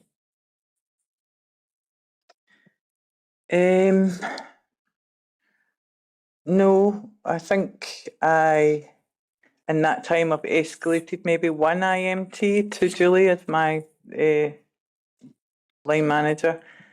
And that was another environmental, quite complex, and we were waiting for data, but that was resolved quite quickly. If I remember right, Julie spoke to the director of estates for that board, and the information, it was one of the nurse consultants and one of the engineers that was supporting IMT. I think that was resolved quite quickly. So, no, definitely not experienced anything. When you ask a board questions, if they're dealing with an incident or an outbreak, generally they give you the answers. They might ask you why you're asking that question or if there's something, but no, I don't. I've never, even myself, I don't think any of the nurse consultants have the sort of things that the nurse consultants from other boards have escalated to me is where they're concerned that there is maybe a growing number of patients or a growing number of incidents within a unit. But generally, that's recognised by the board as well. It's not that they're raising a concern with me to say they're not acknowledging it. Thank you, and thank you for coming back, my lord. That's all the questions I have for Ms. Imrie. Right. Can I just repeat that? Thanks, Ms. Imrie, for your evidence today and your evidence when you previously came before the inquiry, and the work that goes behind that. But you're now free to go. Thank you. Thank you.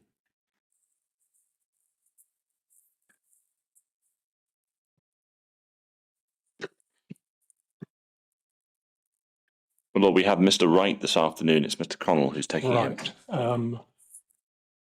We'll reconvene at 2:00.